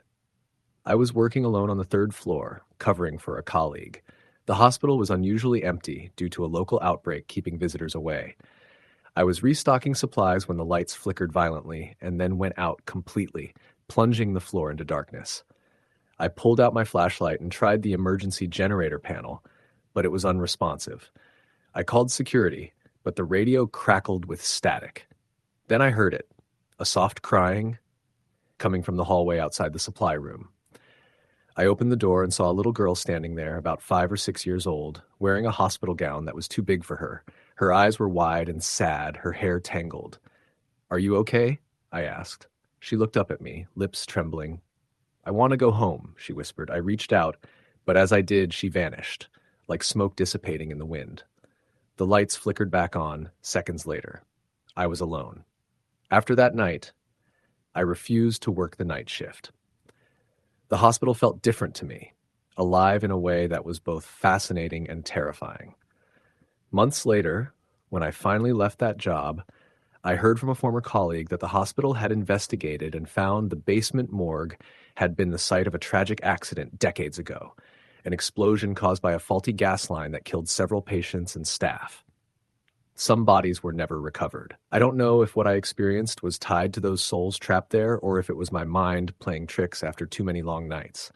But sometimes when I'm walking home late or passing a hospital, I swear I can hear that lullaby humming softly in the distance. Story the end. The night shift at the hospital was supposed to be quiet, uneventful, almost boring. I was a nurse working third shift at an older hospital on the edge of a Midwestern city. The kind of place that had been around since the 1920s, with creaky floors and peeling paint in places no one bothered to fix anymore. They'd added new wings, sure, but the older sections still carried the weight of decades. Stories, memories, and sometimes things you couldn't explain. When I first started, everything felt normal enough. The days were hectic, full of family visits, doctors rounding, and the usual chaos of patients coming and going. But the nights, that was a different story. It was just me, maybe 2 other nurses, a security guard who usually slept in the office, and a handful of patients, mostly recovering or in stable condition. The first odd thing happened about 2 weeks into my night shifts. It was a slow night, around 2 a.m., and I was making rounds on the third floor. The hallways were dim, bathed in the yellow glow of flickering fluorescent lights. I was about to check on room 312 when I heard a faint whisper coming from down the hall. It was so soft I thought I might have imagined it, but I stopped and listened. It sounded like someone was calling my name. I looked around. No one was there. Shrugging it off, I continued. But then the whisper came again, a little clearer this time. "Lisa?" My name. I froze. "Who's there?" I called out softly. Nothing. I hurried to room 312 and found my patient, an elderly woman recovering from pneumonia, asleep and breathing steadily. The whispers stopped. I chalked it up to exhaustion and kept going. Over the next few nights, similar things happened. The call buttons would light up for rooms that were empty. Footsteps echoed in the halls when no one was walking. Sometimes I'd catch glimpses of a figure at the end of the corridor. A woman, wearing what looked like an old-fashioned hospital gown, her dark hair hanging over her face. I mentioned it to the other night's staff, but they either brushed it off or avoided the topic altogether. One nurse said she'd seen the woman too, standing silently by the nurse's station, then vanishing when approached. The security guard refused to patrol the older wings alone, always insisting someone go with him.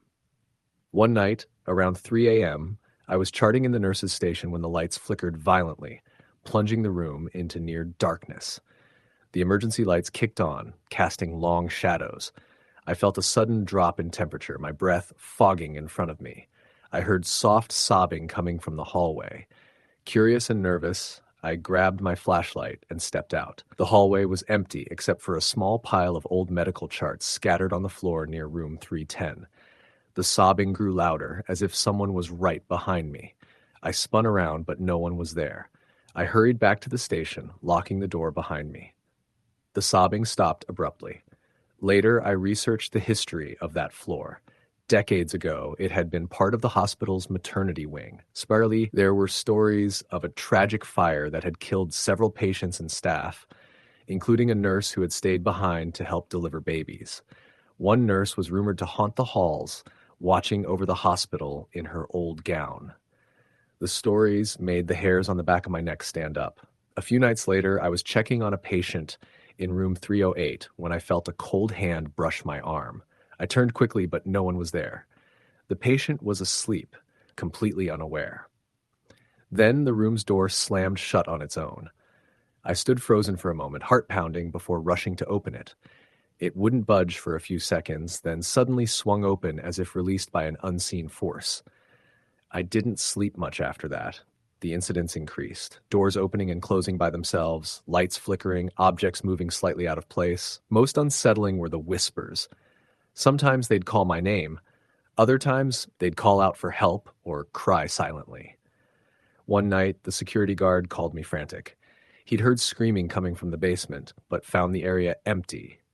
When we checked together, the emergency lights were flashing erratically, and the old boilers were cold despite the chill in the air. The hospital's management never acknowledged the weird happenings, attributing them to equipment failures or staff stress. But those of us on the night shift knew better. I eventually left the hospital, moving to a day shift job elsewhere, but the memories stayed. Sometimes late at night, when everything is silent except for the hum of the air conditioner, I swear I still hear whispers calling my name, just out of reach. Story the end. Working the night shift was never something I sought out, but life had a way of pushing me into it. I was 26, freshly graduated from college, and desperate for a steady paycheck. The hospital lab assistant position came up unexpectedly, and the night shift was all they had. It was a bit of a tough sell. My friends always joked about me being a night owl, but none of them truly understood the eerie solitude that comes with the graveyard hours in a hospital. The hospital itself was an older building, nestled on the edge of town, with a history stretching back almost a century. Over the years, it had seen its share of tragedy, births, deaths, and everything in between. The day shift bustled with life, doctors rushing through corridors, families visiting patients, the constant chatter and beep of machines. But at night, the entire place transformed. It became a shadow of itself, a quiet labyrinth of dim hallways, humming fluorescent lights, and rooms cloaked in darkness. My job was simple: process lab samples, check blood tests, and ensure the medical staff had results promptly. I worked mostly in the basement lab, a cold, sterile space that buzzed softly with machines. The night crew was small: me, the head night nurse named Gloria, a security guard who often stayed glued to his monitors, and a few janitors rotating through.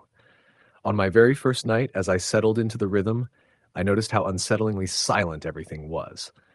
Unlike the chaos of the day, the hum of machines and the occasional footsteps were the only sounds.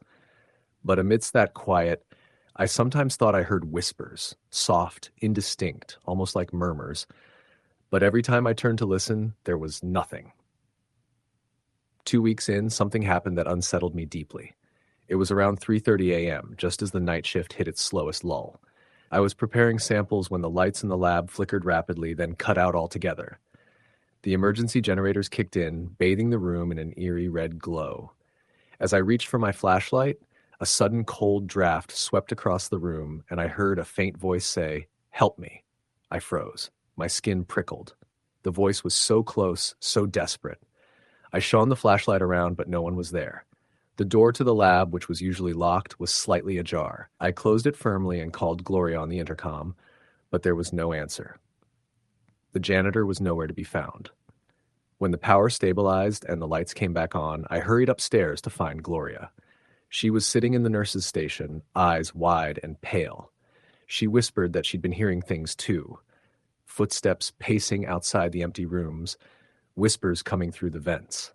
She told me stories about the hospital's history, a young nurse who had died in the hospital decades ago under mysterious circumstances, rumored to haunt the halls. I thought it was just hospital folklore until the night after that. Around midnight, I was walking down the long corridor on the third floor, carrying a batch of blood samples. The hallway was dimly lit, the walls lined with patient rooms. As I passed room 312, I saw a figure standing at the far end, a woman in a white nurse's uniform from the 1950s, her face obscured by shadows. I stopped. The figure didn't move. Then, as I blinked, she hammered. I rushed back to the lab and told Gloria. She nodded grimly, saying she'd seen her too, sometimes pacing near the old wing, sometimes standing silently at the nurse's station. Over the next few weeks, the strange incidents increased. Lights flickered without cause. Equipment malfunctioned inexplicably. The intercoms picked up static noises and faint voices. Most disturbing were the whispers calling my name, especially when I was alone. One night, the security guard called me frantically. He said he saw shadows moving through the parking lot, though no one was there. Cameras caught fleeting figures crossing empty hallways. Doors slammed shut on their own, sometimes locking people inside rooms. Gloria said she felt hands brush her shoulder in the dark, but when she turned, nothing was there. The hospital staff started avoiding the old wing altogether during night shifts. Some quit, others called in sick, repeatedly. One night, I was assigned to deliver test results to a patient on the 5th floor in the oldest part of the hospital. The elevators were slow and the lights on that floor flickered constantly. I stepped into a long hallway lined with faded wallpaper and peeling paint. As I walked toward the patient's room, I heard faint crying coming from the end of the hall. It sounded childlike and sad. I followed it, but the corridor seemed to stretch on endlessly. The crying stopped as I reached a dead end, a heavy, rusted door that led to an old storage closet. I pushed the door open and found nothing but dusty old bedsheets and broken medical equipment. Suddenly, the door slammed shut behind me. The lights went out. I pounded on the door, heart racing. After a few minutes, the emergency lights flickered on, revealing the room empty as before. I ran back to the elevator and didn't stop until I was back in the lab. After that night, I started keeping a small crucifix in my pocket. The hospital had become a place I dreaded. The voices, the shadows, the chilling cold spots, they were always there, lurking just beyond sight. The final night came unexpectedly. It was a stormy evening. Rain hammered the windows and thunder rolled in the distance. The power flickered repeatedly. At around 4 a.m., I was alone in the lab. Gloria had called in sick and the janitor had left early. The security guard was patrolling the perimeter. Suddenly, the lights went out completely. The emergency generator kicked in, but only partially. The lab was bathed in dim red light. I was scanning samples when I heard a soft knock on the door. "Who is it?" I called, but no one answered. The knock came again, louder this time. I opened the door slowly, flashlight in hand. The hallway was empty. Then I saw it, footprints in the water pooling on the floor, but they ended abruptly. I followed them, heart pounding. They led to an open window, rain pouring in.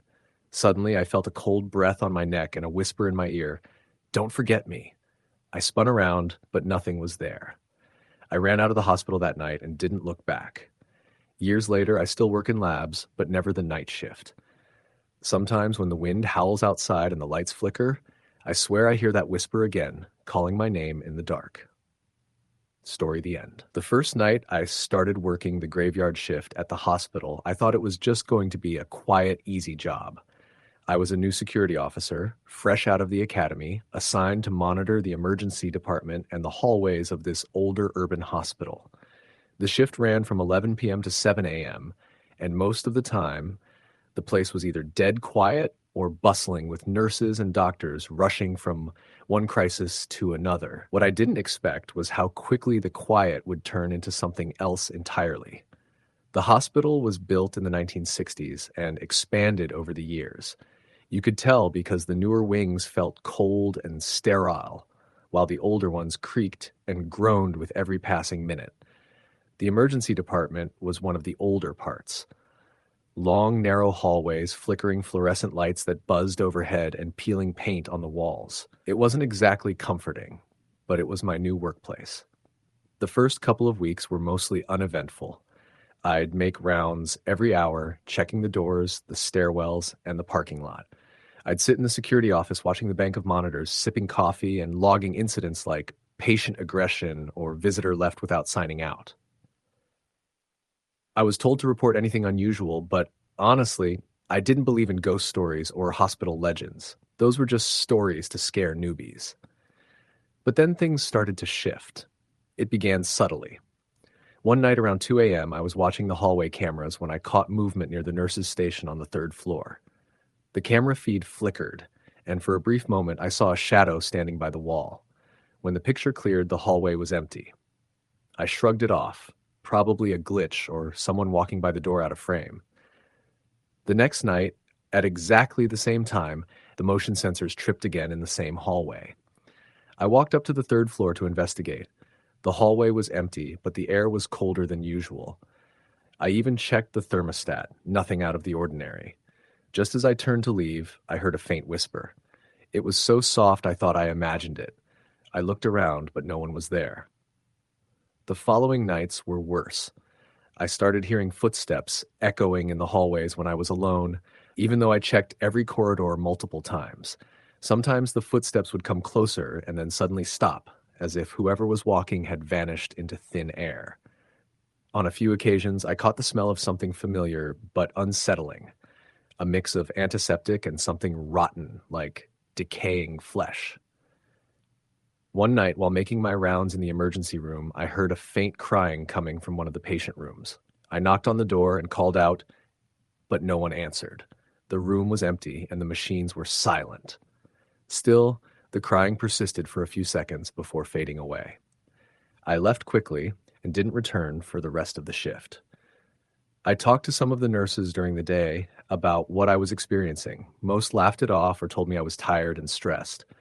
One older nurse, however, told me a story that made my skin crawl. She said that years ago, there was a young girl admitted to the emergency department after a car accident. She was badly injured, but stable. However, late one night, she suddenly deteriorated and died alone in that very wing. Since then, strange things have been reported. Doors opening and closing by themselves, nurses hearing children laughing or crying, and the feeling of being watched. The girl's name was Emily. I didn't want to believe it, but the stories fit too closely with what I was experiencing. I started paying more attention to the cameras and the areas where the incidents occurred. Sometimes I'd see a fleeting figure dressed in old-fashioned hospital gowns, sometimes just a shadow that moved against the flow of people. One night, during a quiet moment, I was sitting at the security desk when the monitor for the third-floor hallway started to flicker violently. The screen glitched and went black, then came back with a distorted image. On the screen, I saw a little girl standing in the middle of the hallway, looking directly into the camera. Her face was pale, her eyes wide and empty. She didn't move or blink.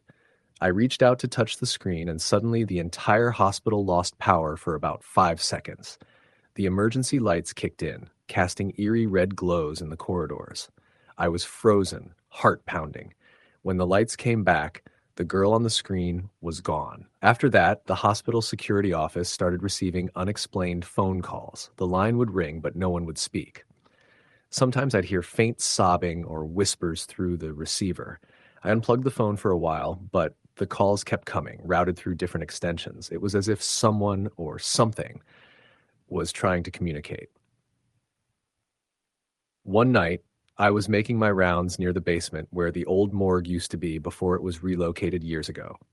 The area was mostly sealed off, but the doors weren't always locked properly. I heard shuffling and faint moans coming from behind one of the storage rooms. I pushed the door open slowly, flashlight in hand, and saw nothing but shadows. As I turned to leave, I felt a cold breath on the back of my neck and a whisper, clear this time, "Help me." I bolted out and ran back to the security office. I didn't sleep the rest of the night. The final incident happened 3 months into the job. I was on my last patrol before the morning shift arrived. The hospital was quieter than usual. The only sounds were distant beeps from machines and the low hum of the HVC system. As I walked down the main corridor on the third floor, I saw a figure standing at the end near the nurses' station. It was a woman wearing a white hospital gown. Her hair was long and dark, partially covering her face. She was motionless, staring straight ahead. "Excuse me," I called out, but she didn't respond or move. I took a cautious step forward, and suddenly she turned toward me. Her eyes were black voids, and her mouth opened into a silent scream. I stumbled back, heart pounding, and the figure vanished as if she had never been there. I ran straight to the security office and called my supervisor to report what I had seen. He told me to file a detailed report and to take a few days off if I needed. I didn't want to return to that hospital after that night. I quit the job a week later. Years later, I heard that the hospital underwent major renovations. They tore down the old wings and rebuilt the emergency department completely. I don't know if the strange occurrences stopped, but I'm glad I'm no longer part of that place. Sometimes when I pass by the building during the day, I catch a glimpse of a shadowy figure standing by the windows. I look away quickly, pretending I didn't see anything. Some nights I still hear faint whispers, as if Emily is calling out for help from beyond. Story the end. The night shift at the Callaway manufacturing plant was a world of its own. Unlike the chaotic, bustling days filled with supervisors barking orders and the constant hum of machines, the nights were quieter, eerily quiet. Most of the workers preferred the day, but some, like Tony, found a strange comfort in the solitude the graveyard shift offered. The night shift was Tony's life for nearly 4 years, and it had worn on him more than he ever expected. Tony's job was simple in theory: oversee the automated packaging line, make sure the machines were running smoothly, and intervene only when there was a mechanical failure. His shift started at 11 p.m. and ended at 7 a.m. The factory was located on the outskirts of a small town, surrounded by empty fields that stretched toward the horizon like dark, waiting jaws. The building itself was old, made of brick and steel, with large industrial windows that showed nothing but blackness during Tony's hours. At first, the nights were uneventful. The hum of the machines, the blinking lights on the control panels, and the occasional footsteps of the maintenance crew. But over time, Tony began to notice subtle changes, things that didn't make sense. One night, about a month after he'd started, Tony was walking down the long corridor toward the break room when he heard faint tapping noises coming from the far end of the factory floor. It sounded like someone knocking on metal pipes, slow and steady. The tapping didn't match any of the machinery rhythms, and no one was supposed to be working that late except him. He called out, "Hello? Anyone there?" but got no reply. The taps stopped. Shrugging, he kept walking, but the silence felt heavier. The lights overhead flickered for a moment, and a cold draft ran down the corridor despite the heaters humming nearby. Tony shook it off, telling himself it was just the old building settling. Over the next several weeks, the odd noises grew more frequent. Sometimes it was the tapping. Other times it was the metallic clang of tools dropping where no one was working. Once, he thought he saw a shadow dart past one of the large windows that faced the empty fields. But when he looked outside, nothing was there except the dim glow of distant street lamps. Tony mentioned these things to his coworker Dave, who worked the previous shift and would sometimes stay late to finish his reports. Dave laughed it off, suggesting that Tony was just stressed or maybe the building was haunted. "Probably just rats or wind," Dave said one night. "Or maybe your imagination's getting the better of you." Tony wanted to believe that too. But the events escalated. One night, while monitoring the control panel near the packaging line, Tony noticed something strange on the screens. The sensors were picking up movement in sections of the factory that were supposed to be shut down. Cameras showed empty conveyor belts, no workers, no equipment moving, nothing. But the sensors kept triggering alarms. Tony walked over to the section in question, the old storage wing that hadn't been used for years. The doors there were heavy steel, often locked. He pulled out his access card and swiped it to open the door. Inside was darkness and silence. But then he felt it, a presence. Tony's skin prickled, his breath quickened. He called out softly, "Hello?" A soft whisper responded from the far corner. "Help. Toes." He flicked on his flashlight and aimed it toward the voice. The beam landed on an empty shelf. No one was there. The voice came again. "Help me." The words echoed around the room, barely louder than a breath. Tony hurried out, locking the door behind him. After that night, Tony stopped going near the storage wing. But it didn't stop there. Several nights later, Tony was sitting in the control room when the power flickered and the monitors went black for a few seconds. When they came back on, one of the cameras showed a figure standing near the packaging line, a tall man in a long coat, face obscured by shadows. Tony's heart pounded. He called security, but when guards arrived, the figure was gone. The building was empty. Tony tried to rationalize it, perhaps a glitch in the cameras or an employee who had forgotten to clock out, but no one was found. The atmosphere grew heavier. The cold spots appeared in different rooms. Equipment turned on by itself, whispered voices on empty radio channels. Tony's sleep became restless and his days were foggy. One particularly stormy night, the emergency alarm blared without cause, waking everyone on site. Tony and the security team rushed to check for fires or intruders, but found nothing. In the aftermath, Tony was ordered to remain calm and continue his duties. But that night was the breaking point. While doing his rounds, Tony passed the old storage wing again. The heavy steel doors were slightly ajar. He stared at them, an overwhelming urge pulling him inside. He tried to resist, but felt compelled to enter. Inside, the air was frigid. The flashlight's beam caught faded graffiti on the walls and old boxes long forgotten. Then he saw it. A figure, standing perfectly still in the shadows. Tony froze. The figure turned slowly. Its face was pale, eyes sunken, mouth twisted into a silent scream. Tony's knees buckled. He backed out, almost tripping, and slammed the door shut. After that night, Tony didn't return to the factory. He left the job and moved to another city, Ichiriyai, never speaking about what happened. But sometimes in the dead of night, Tony wakes up to tapping sounds on his apartment walls. The tapping is slow, steady, and always 3 knocks. He never answers. Story the end. The first night I started working the night shift at the factory, I thought it would be just another boring job. I was desperate for work, anything to keep the bills paid, and the graveyard shift was the only one available.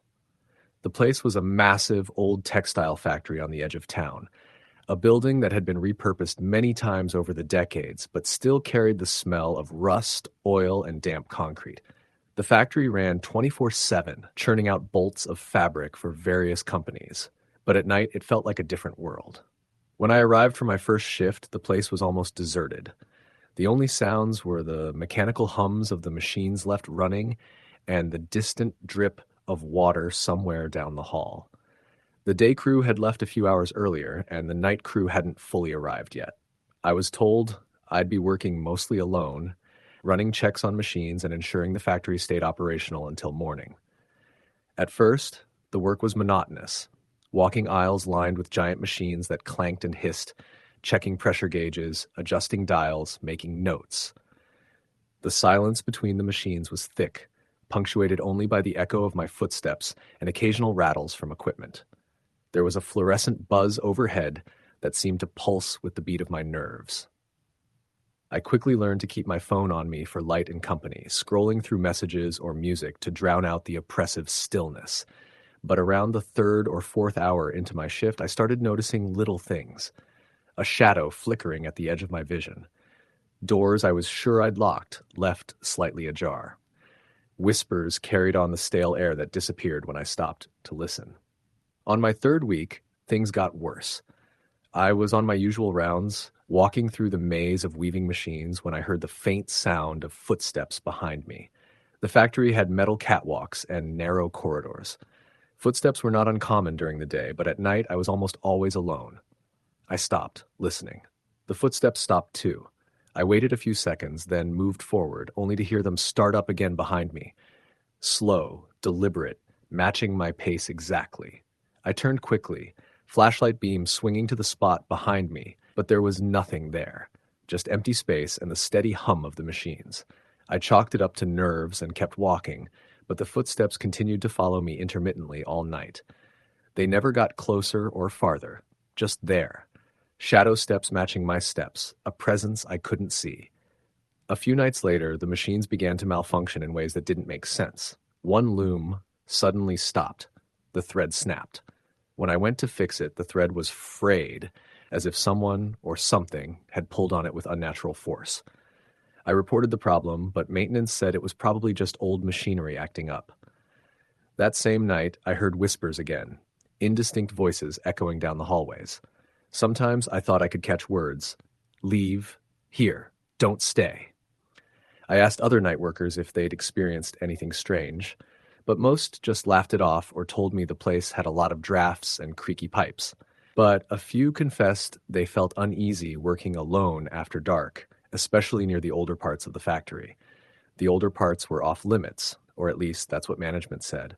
There was a section of the factory closed off behind heavy steel doors, a section the day crew never entered, and the night crew was warned not to go near it.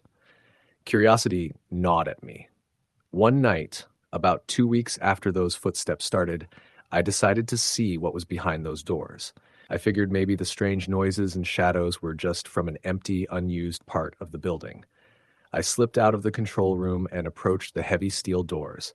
They were cold to the touch, and as I pushed, they creaked open with a reluctant groan.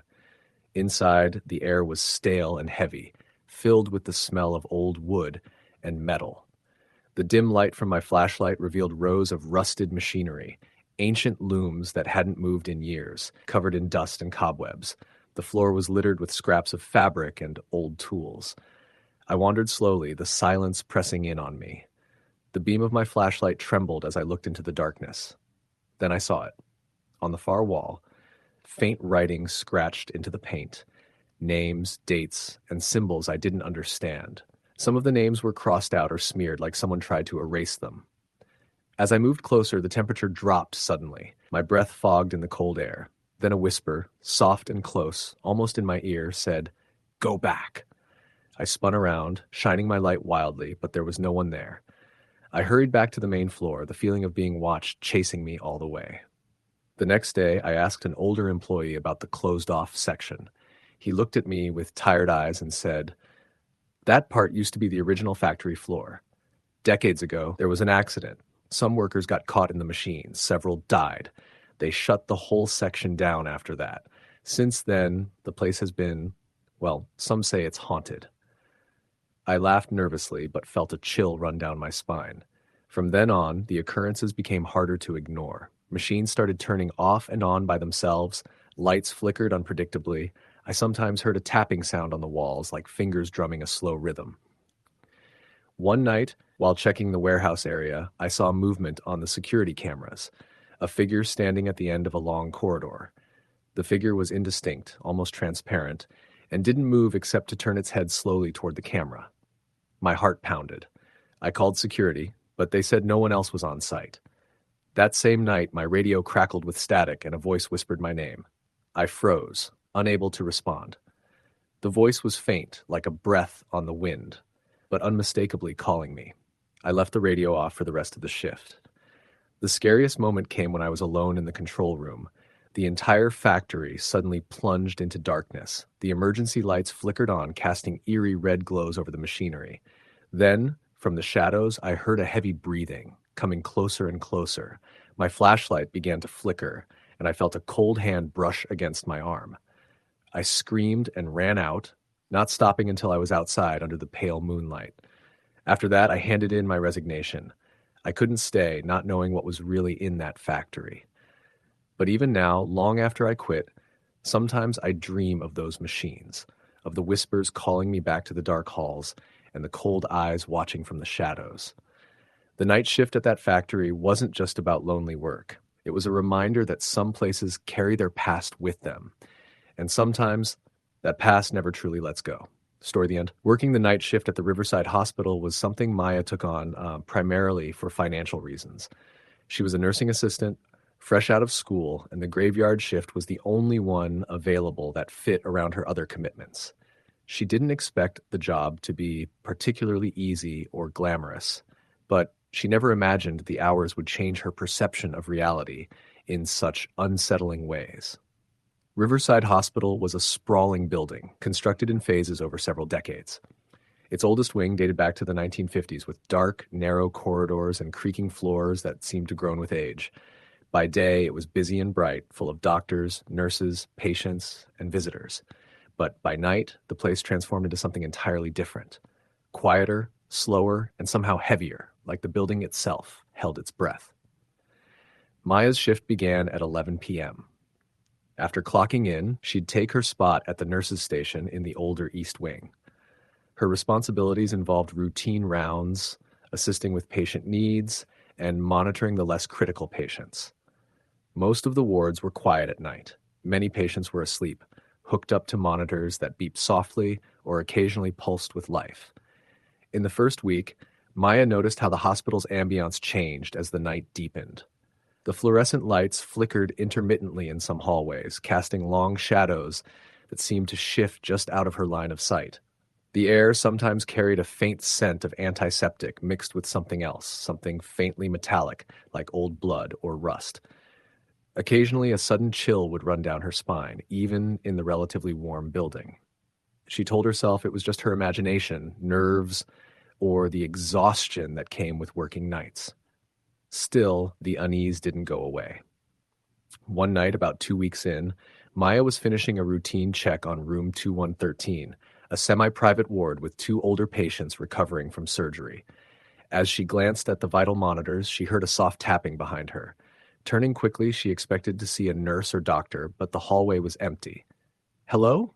she called softly, her voice echoing oddly in the silence. No answer.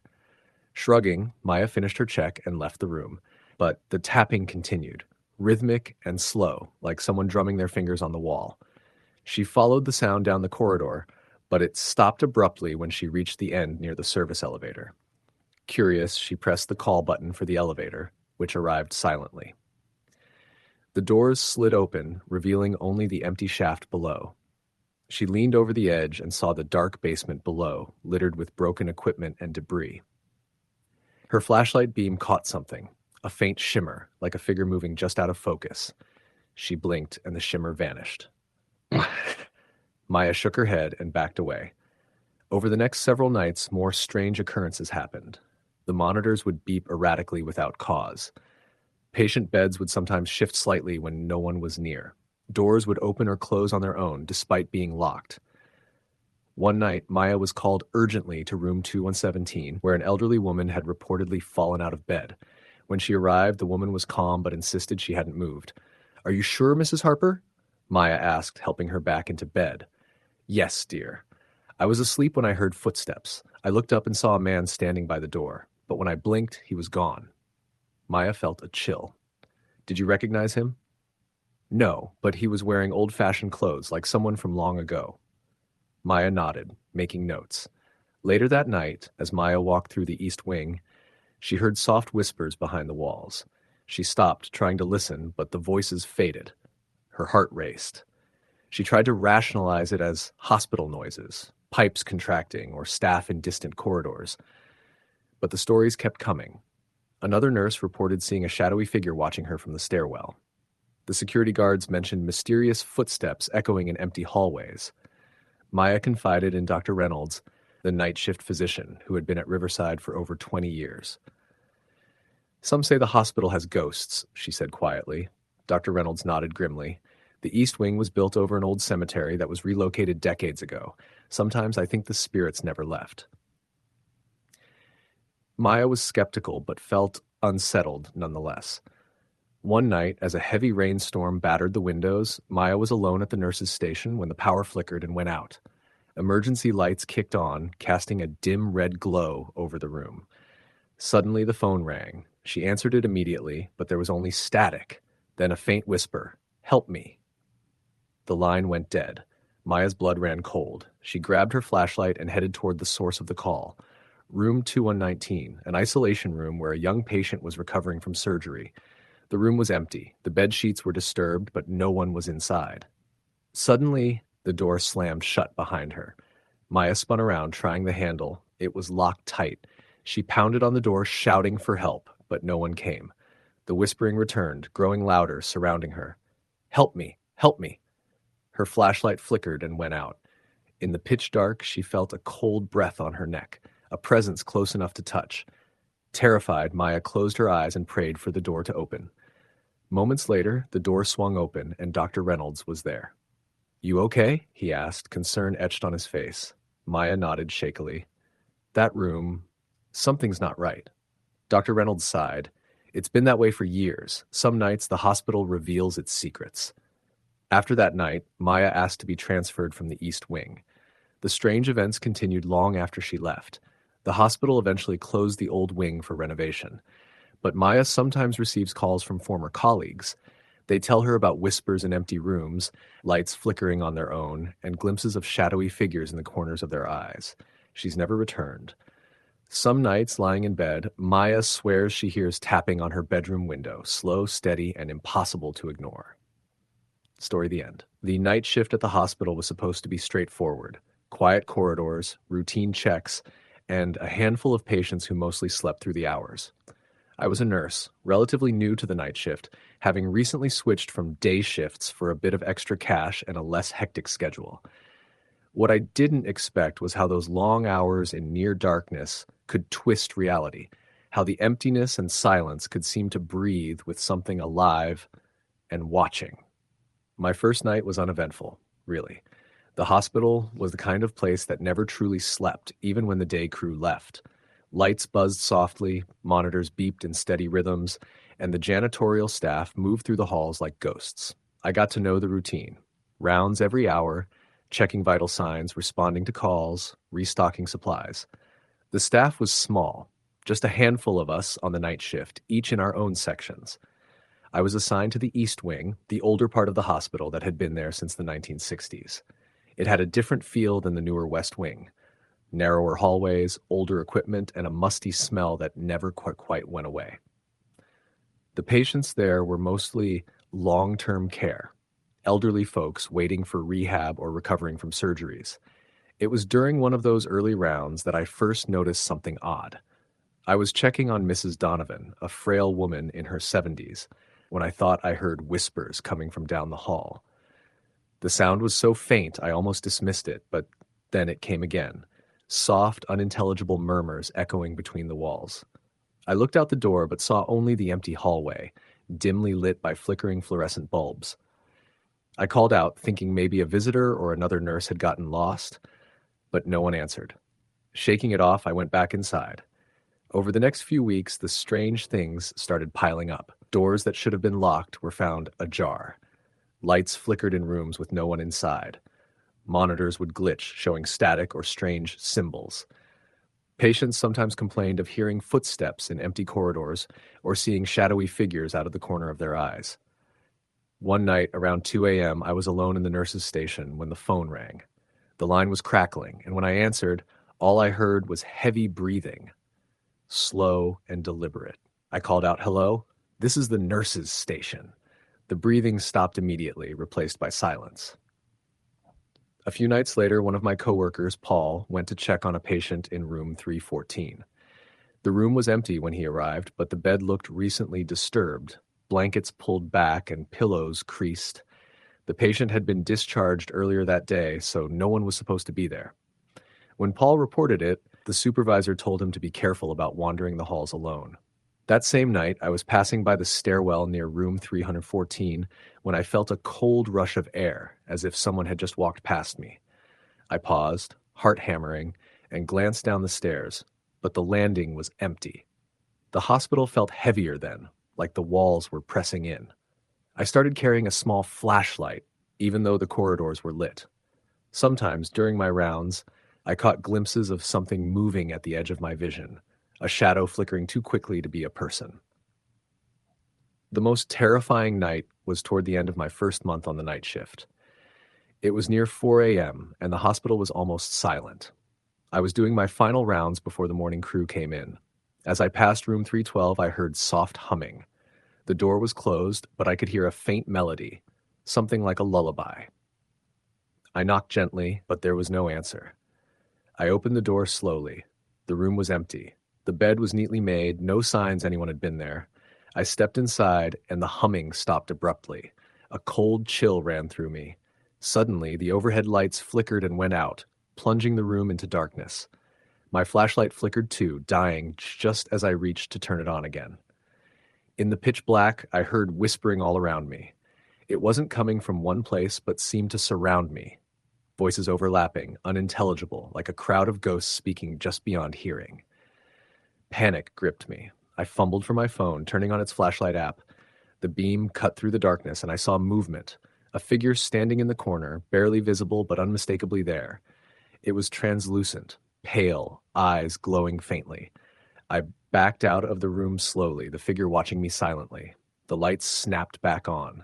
I slammed the door and ran back to the nurse's station, heart racing. I told Paul and the others what happened, but they just nodded grimly. None of them seemed surprised. There are stories about the old wing, Paul said quietly, things that never left. I quit the night shift soon after, unable to shake the feeling of being watched.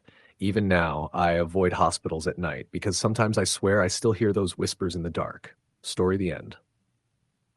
I used to work nights at a small private hospital on the outskirts of town. It wasn't one of those big, bustling places with staff swarming the halls. We had one security guard, 2 nurses per floor, a single overnight doctor, and a skeleton crew in the ER. It was quiet most of the time, too quiet sometimes, and the building itself didn't help. It had been a tuberculosis sanitarium back in the early 1900s, later converted into a mental hospital, and eventually remodeled into what it is now. But no amount of drywall or fresh paint can erase a building's history. I was an orderly on the 3rd floor, which was used for long-term recovery. Post-surgical patients, stroke victims, and some dementia cases. Nothing intense or urgent most nights. I mostly assisted the nurses, helped patients to the bathroom, or just made sure the place didn't fall apart between 11 p.m. and 7 a.m. Most nights, I stayed behind the nurse's station, sipping bad coffee and scrolling through my phone, only getting up when I was needed. The weirdness started small. One night around 2:30 a.m., I was checking the vitals of a patient in room 309. He was a 76-year-old man named Mr. Benetti, recovering from a mild stroke. He was lucid most of the time, but had moments of confusion. As I was adjusting his IV, he pointed at the hallway and said, "Tell her I don't want to talk. She just stands there, watching me. It's rude." I turned around. Nobody was there. I stepped out into the hallway, thinking maybe one of the nurses was outside. Nothing. Lights were dim as usual, and the corridor was empty. "Who do you mean, Mr. Benetti?" I asked. "That woman. She's always there at night, standing by the cart with the long hair." He waved a hand dismissively. Never says anything, just stares. I chalked it up to his condition and brushed it off. We got those kinds of remarks a lot, especially from our dementia patients. But something about the way he said it unsettled me. It wasn't confused or frantic. It was annoyed, like someone fed up with a roommate. That was the first time. The second incident happened a week later. I was walking down the hallway doing routine rounds. When I passed the supply closet near room 315, I heard what I thought was someone inside, shuffling. A soft thud, then another. I knocked and called out, "Hello?" No response. I opened the door slowly. The light inside was off. I reached in and flicked it on. The closet was small, just enough room for a cart, some gloves, IV bags, and a rolling stool. Nobody there. But one of the shelves had a few boxes knocked over, like someone had just tried to grab something in a hurry. I checked the cart to see if anything had been taken. Nothing was missing. The whole thing gave me a chill, but again, I had no proof of anything odd. Could have been a bad stack job by the day crew. Things kept escalating. I started noticing that the call lights would sometimes go off for empty rooms. The worst was room 311. It had been unoccupied for a couple of months, but the call light would flicker on almost every other night between 2 and 3 a.m. The first couple of times, I figured it was a faulty button. I asked maintenance to check it out. They replaced the panel entirely. Still happened. One of the nurses joked that the room was haunted and we should just let it be. One night, I decided to investigate it myself. The call light for room 311 blinked on at exactly 2:17 a.m. I saw it from the station and grabbed my flashlight. As I approached the room, I had this strange sensation that the hallway was somehow darker than usual, even with the overhead lights on. My footsteps sounded muffled, like walking through a dream. I pushed the door open.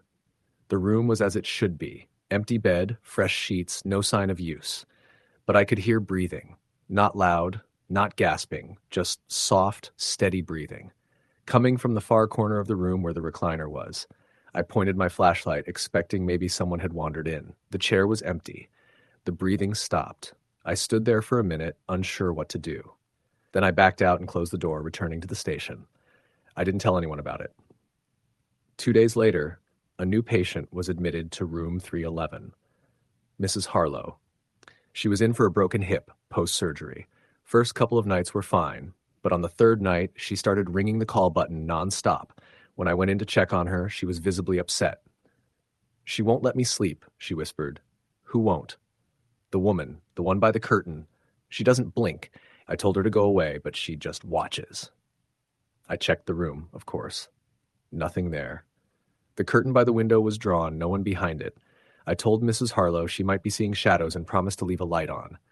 But inside, I felt sick. That night, the call light for room 311 came on 6 times. I started researching the hospital's history in my free time.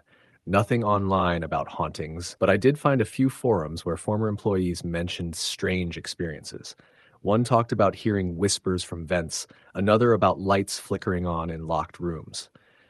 But one post stood out. It was from someone who worked night shift in the late 90s.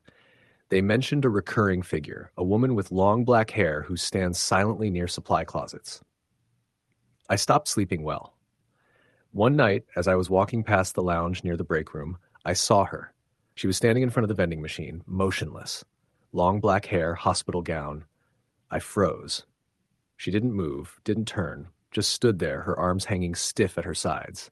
I backed away slowly, heart pounding. I made it back to the nurse's station and sat down, shaking. One of the monitors showed the break room angle. I looked. No one was there. I didn't imagine it. I know I didn't. After that, things got worse. Patients started dying in room 311. 3 back-to-back. All unrelated causes, all within 2 weeks. Cardiac arrest, pulmonary embolism, stroke. It was almost statistically impossible. One of the day shift nurses requested to move her schedule because she refused to cover that floor anymore. I was tempted to do the same. The final straw came when I was helping Nurse Dana change linens in room 310.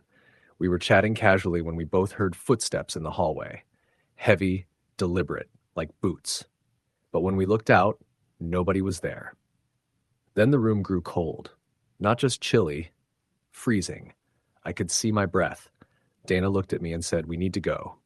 As we left the room, we heard a laugh. High-pitched but broken, like a bad tape recording. It came from room 311. We didn't go in. I told my supervisor everything the next morning. She listened politely, but I could see in her eyes she didn't believe me. Or maybe she did, but couldn't admit it. "The mind can play tricks during long shifts," she said. "Try not to let it get to you." I put in a transfer request 2 days later. I now work at a daytime clinic. Clean, well-lit, nothing strange. But sometimes, late at night, I'll wake up from a dream I can't remember and hear that laugh. Quiet, broken, and coming from a corner of the room I'm too afraid to look at. Story the end. It was just past 11 p.m. when Anthony pulled into the rear parking lot of the distribution center.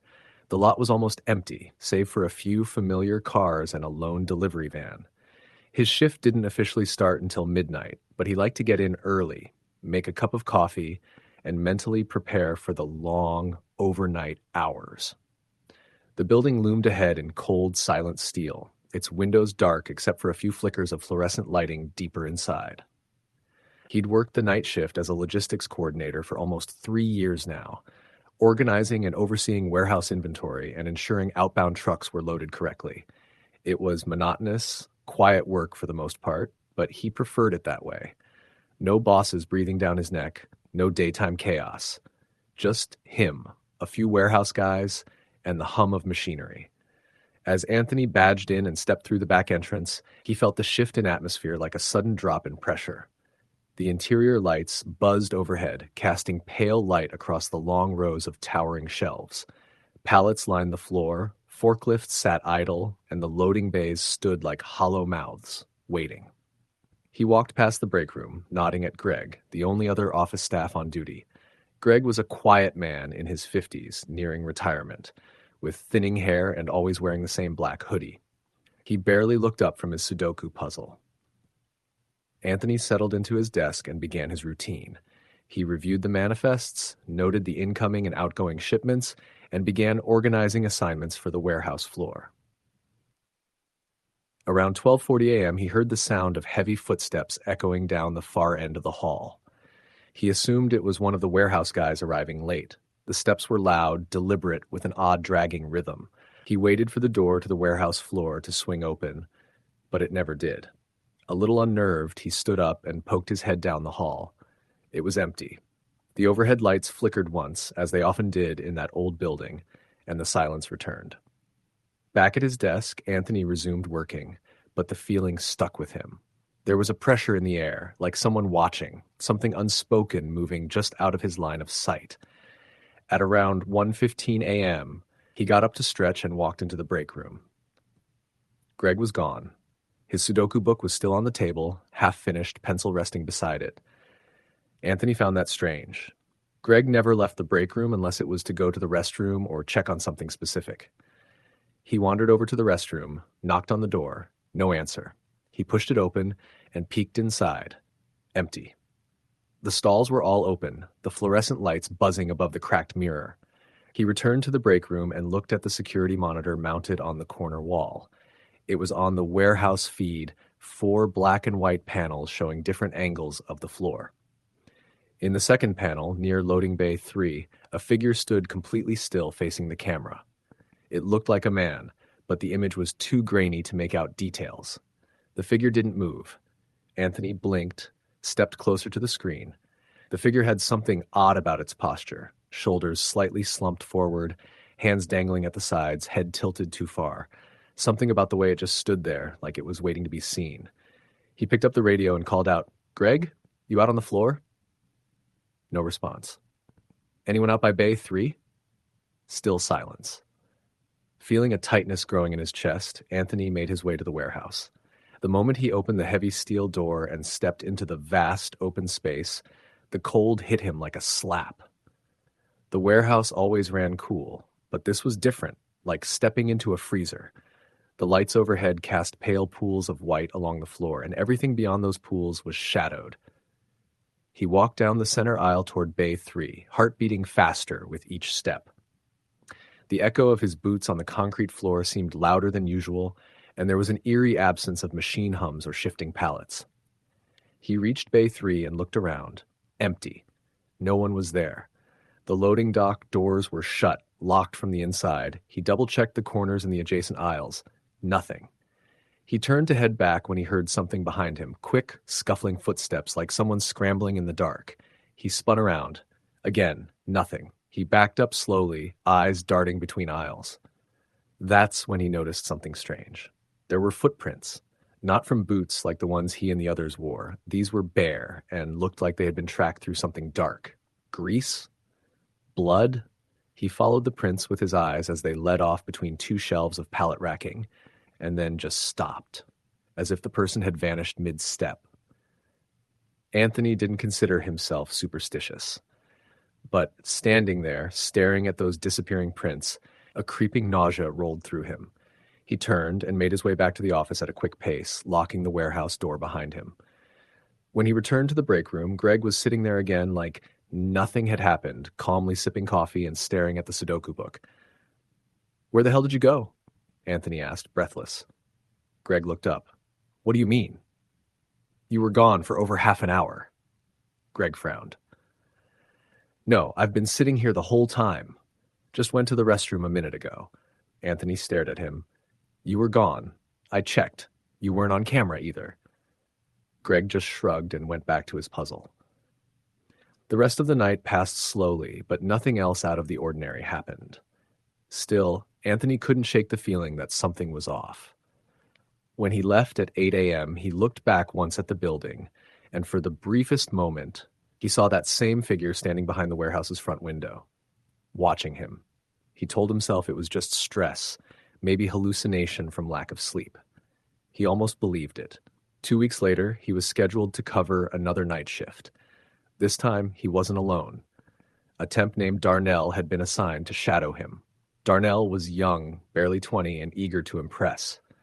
The two chatted for the first few hours while sorting manifests and rechecking outbound lists. It was a quiet shift, with no deliveries scheduled. Around 2 a.m., Darnell asked to step out for a smoke. Anthony waved him off and went back to his reports. 10 minutes passed, then 20, then 40. He walked out back to check, but Darnell wasn't there. He checked the parking lot. Darnell's car was still parked. He radioed, called out, nothing. Finally, Anthony turned to the security feed again. This time, he watched carefully. In one panel, loading bay 4, a figure was crawling on hands and knees toward a stack of pallets. He froze. It was Darnell. Anthony rushed to the warehouse, bolting through the door. "Darnell!" he called. His voice echoed back hollow and faint. No response. He made his way toward Bay 4 and stopped cold. There were bloody handprints leading from the door to the stacked pallets. Behind one of the stacks, he found Darnell, curled into a ball, rocking back and forth, mumbling under his breath. Anthony knelt beside him. "Darnell, what happened? Are you hurt?" Darnell's eyes were wild, unfocused. He kept repeating, "It's in the dark. Don't look at it. It knows when you see it." Anthony got him to his feet and walked him back inside. EMS came and took Darnell to the hospital. He didn't come back to work. The story didn't go away. Rumors spread. One of the warehouse crew quit abruptly. Another said they'd seen shadows moving on the upper racks. People started calling out more often, especially for the night shift. Anthony tried to keep his mind focused. He didn't want to be that guy, the one who talked about ghosts and figures in the dark.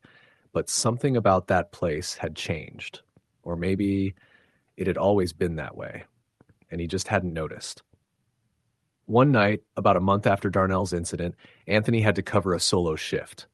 Everyone else had either called out or been reassigned. He almost refused, but guilt and responsibility pulled him in. He kept all the lights on, double-checked every lock, kept the radio close. Around 3 a.m., the overhead lights began to flicker in sequence, one by one, as if something was walking below them. Then they went dark. First the warehouse, then the break room. The only light left was from his monitor, dim and gray. He heard the footsteps again, slow, deliberate, getting closer. The air grew dense, thick with silence. Then the monitor blinked. On the camera feed, directly behind his own chair, the figure stood. He couldn't move. He felt the cold press of something behind him, the whisper of breath not his own. And then everything went black. When Anthony came to, it was morning. He was on the floor, bleeding from a shallow cut on his scalp. No sign of forced entry. The tapes were mysteriously corrupted. Scrambled data from 2:40 to 5:10 a.m. He resigned a week later. He never told anyone the full truth. He just said the job was taking too much of a toll. But he never worked night shifts again. To this day, he sometimes wakes up in the middle of the night, heart racing, cold sweat pouring down his back. And in those moments, in the shadowed corners of his bedroom, he swears he still sees it. Watching, waiting. Story the end. When I worked the night shift at a small private hospital in northern Illinois, I didn't expect much more than long hours, some tired coworkers, and the occasional strange emergency room case. I was a respiratory therapist, which meant I floated between departments depending on where I was needed. ICU, emergency, pediatrics, wherever someone was having trouble breathing. The hospital itself was old. Built sometime in the 1950s, it had been renovated several times, but some of the original structure still remained in the basement levels and older wings. My shift typically ran from 7 p.m. to 7 a.m. It was quiet more often than not. You could go hours without seeing anyone but the nurses or the occasional patient who couldn't sleep. I used to find that comforting. Peaceful, even. But that changed during a series of strange nights in the fall of 2017 when I started noticing something or someone that didn't belong. It began with subtle things. One night around 3 a.m., I was walking past one of the unused patient rooms on the 3rd floor near the old wing that had been closed off for renovations. As I passed, I thought I saw movement out of the corner of my eye, just a shadow darting behind the curtain. I froze. I hadn't heard anyone come up, and that room was supposed to be sealed off. I turned and pushed the door open. The lights were off. The bed was stripped. No one was there. I even checked the bathroom. I shrugged it off. Night shifts play tricks on your mind. You're sleep-deprived, your circadian rhythm is off, and even fluorescent lights start to feel oppressive. Still, something about that shadow didn't sit right. The next night, I was restocking equipment in the supply closet, which was located at the far end of the pediatric ward. It's a part of the hospital that's already creepy at night. Dimmed lights, cartoon wallpaper peeling off the walls like an empty cribs. I was labeling some equipment when I heard the faint sound of a child laughing. I froze, the kind of stillness where your heart slows and your ears strain for clarity. The laugh wasn't joyful. It was distant, hollow, and echoing faintly like it came from a tunnel. I stepped out of the closet and looked around. The hallway was empty. No lights on in any of the rooms. No nurses nearby. I checked each room on that end of the wing. All empty. I even checked the monitors. No vitals, no admitted patients. I told one of the nurses, Melissa, about it. She didn't laugh. She looked at me and said, "You heard it too?" That's when I found out I wasn't the only one. Apparently, a few of the night nurses and aides had heard the same laugh, sometimes in pediatrics, sometimes near the old operating theater on the second floor. Melissa said once she saw a ball roll out of one of the empty rooms by itself. It unnerved her enough that she switched to the daytime shift after a few weeks. I kept working nights, partly because I needed the money, and partly because I didn't want to believe anything weird was actually happening. It was just an old building. Old buildings make noises, lights flicker, air vents rattle, your mind fills in the blanks. But then came the night that made me quit the night shift altogether. It was mid-November. I remember because it had snowed for the first time that season and the roads were icy. Fewer people were coming into the ER, which meant a slower shift. I was in the respiratory therapy office, dozing with my feet up, when the call light on the console flickered. Room 329. I sat up. That caught my attention immediately. Room 329 was in the old wing, closed for renovations. There weren't even patients in that section anymore. I figured maybe it was a glitch, but I had to check. That's part of the job. I grabbed my portable monitor and took the elevator up. The hallway was dark. Only the emergency lights were on, casting a dull red hue over the floor tiles. I walked down slowly, past empty rooms and discarded equipment. When I got to room 329, I saw the door slightly ajar. It creaked as I pushed it open. Inside, the room looked untouched. Dust on the bed rails, old charts still hanging from the wall. But what caught my eye was the heart monitor in the corner, plugged in and powered on. The screen was glowing faintly, showing vitals. Pulse 89, respiration 16. That shouldn't have been possible. I checked the room. No patient, no nurse, no one. I stepped closer to the monitor, and as soon as I touched it, the numbers flatlined, all zeros. I turned to leave, now officially freaked out. As I did, I noticed something even worse. On the window, a handprint. Small. Child-sized, but smeared across the inside of the glass. No way someone had touched it from outside. We were 3 floors up, and there was no balcony. The window was sealed shut. I didn't sleep that day. When I returned that night, I went straight to the security office. I asked if I could review the hallway cameras from the previous night. At first, the guard didn't take me seriously, but I insisted. We fast-forwarded to around 3:11 a.m. when the call light from 329 had activated. The footage showed the hallway. At first, nothing, just that reddish glow. Then, without warning, the light over 329 flicked on by itself. And then, the door opened. Slowly. On its own. No one walked in or out. The door just creaked open, like it was inviting someone inside. The security guard, a guy named Ben, paused it. That door's got a heavy hinge. It doesn't open without a push. We watched a little longer. A few minutes later, something passed in front of the camera. Just a shadow. Human-shaped but wrong. Thin, like it was stretched out of proportion. It didn't walk. It glided. No sound, no clear features. Just movement. That was the last straw for me. I requested a shift change the next morning. They moved me to afternoons. I didn't care about the pay difference anymore. Over the next few weeks, I kept my head down and tried not to think about it. But then something happened that brought it all rushing back. Melissa, the nurse who had seen the ball in pediatrics, was found unconscious in the staff break room during her new day shift. No one could figure out what happened. She wasn't sick, no trauma, nothing on scans. She was out for hours. When she finally woke up, she started crying and refused to come back to work. She told me, through tears, that she'd fallen asleep on the couch in the break room just for a minute. When she opened her eyes, she said she saw a little girl standing near the sink. Long, dark hair, hospital gown, face pale. She thought it was a patient and sat up to help her.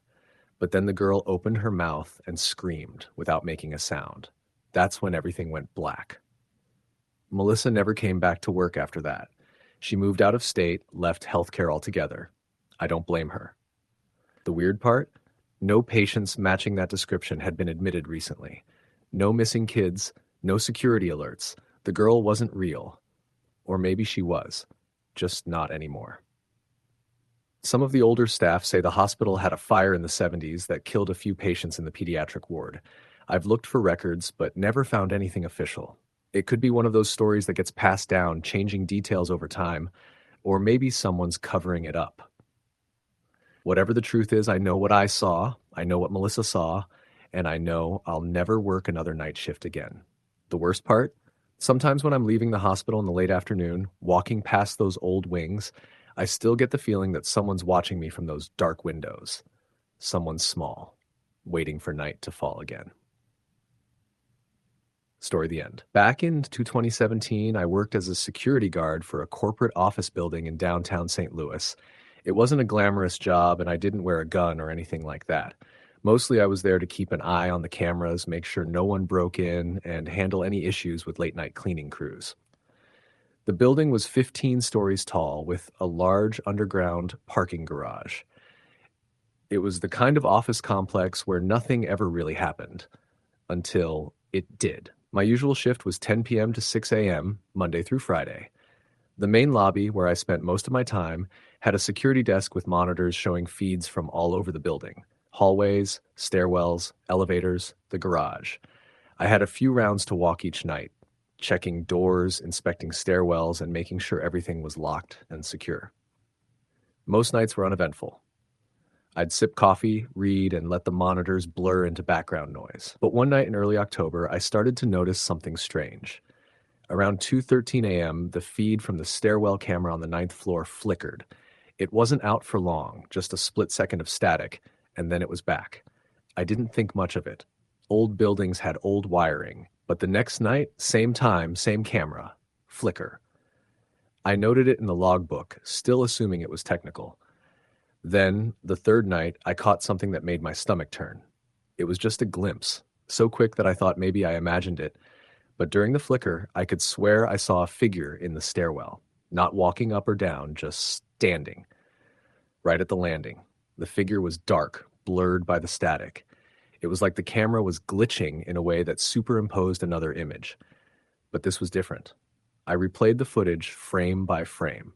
The camera cut out at 2:13:04. When it came back at 2:13:05, the stairwell was empty again. I flagged it to my supervisor the next day. He brushed it off. Probably a compression artifact. Cameras do weird things sometimes, especially at night. That didn't explain what I saw, and it didn't explain what started happening the following week. At first, it was small things. The motion sensors in the office halls would light up when no one was there. The cleaning crew started mentioning cold spots, particularly on the 9th floor. One woman even refused to clean the 9th floor restrooms. She said she heard whispering. I asked what it said, and she wouldn't tell me. She just shook her head and muttered a prayer in Spanish. I thought maybe someone was sneaking into the building. A squatter, maybe. So I began doing extra rounds. I made it a point to check every floor every night. On Thursday, I decided to start with the 9th floor. The elevator ride up was dead quiet. Fluorescent lights buzzed softly overhead, and my footsteps echoed against the tile as I stepped into the hallway. All the office doors were closed. I checked each one, just like always. Nothing out of place. Then I heard the stairwell door creak open. It was behind me, maybe 20 feet down the hallway. I turned fast, flashlight up. The door was ajar, just barely, but no one was there. I stepped closer, the heavy air pressing against me. I opened the door and shone the light into the stairwell. Empty. I walked a few steps down toward the 8th floor, then back up to the 10th. Nothing. Just the silence of concrete and steel. When I returned to the security desk, I rewound the camera feed from the stairwell. At 2:13 a.m., the same flicker, and this time I caught a better look. It was a person. Definitely a person. The figure was tall, with a gaunt face and dark eyes. Clothes were indistinct, more like shadows than fabric. But what caught me the most was that the figure was staring directly into the camera. Not down the stairwell, not off to the side, right into the lens. And it didn't blink. I called the building manager that morning and asked if the building had any history. He paused. Then he said, "Don't go telling the staff this, but back in the 80s, a man jumped from the 9th floor, worked for a law firm on that level. Late divorce, lost custody, got fired, came in one night and just jumped. No note." That got under my skin. Over the next few nights, things escalated. I started hearing noises when I was alone. Soft footsteps behind me in hallways, tapping sounds on windows too high up for anyone to reach, and once, breathing in the elevator when I rode it alone.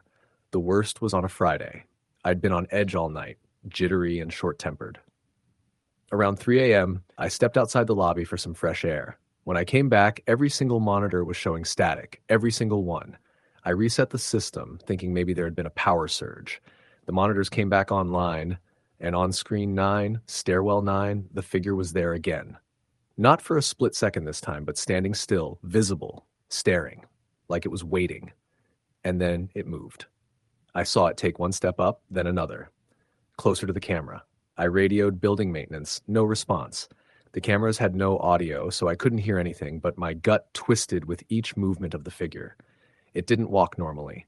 Its arms didn't swing. It moved in jerks, like something unsure how to use its own body. It reached the top of the stairwell and just stood at the door. That was when I heard the stairwell door open again behind me. In the lobby. My blood went cold. I turned so fast I nearly fell. No one was there. But the door was open. The very same door I had locked when I started my shift. I approached it slowly. Every instinct screamed for me to run, but I pushed it open and looked inside. Nothing, just stairs. I closed the door and locked it.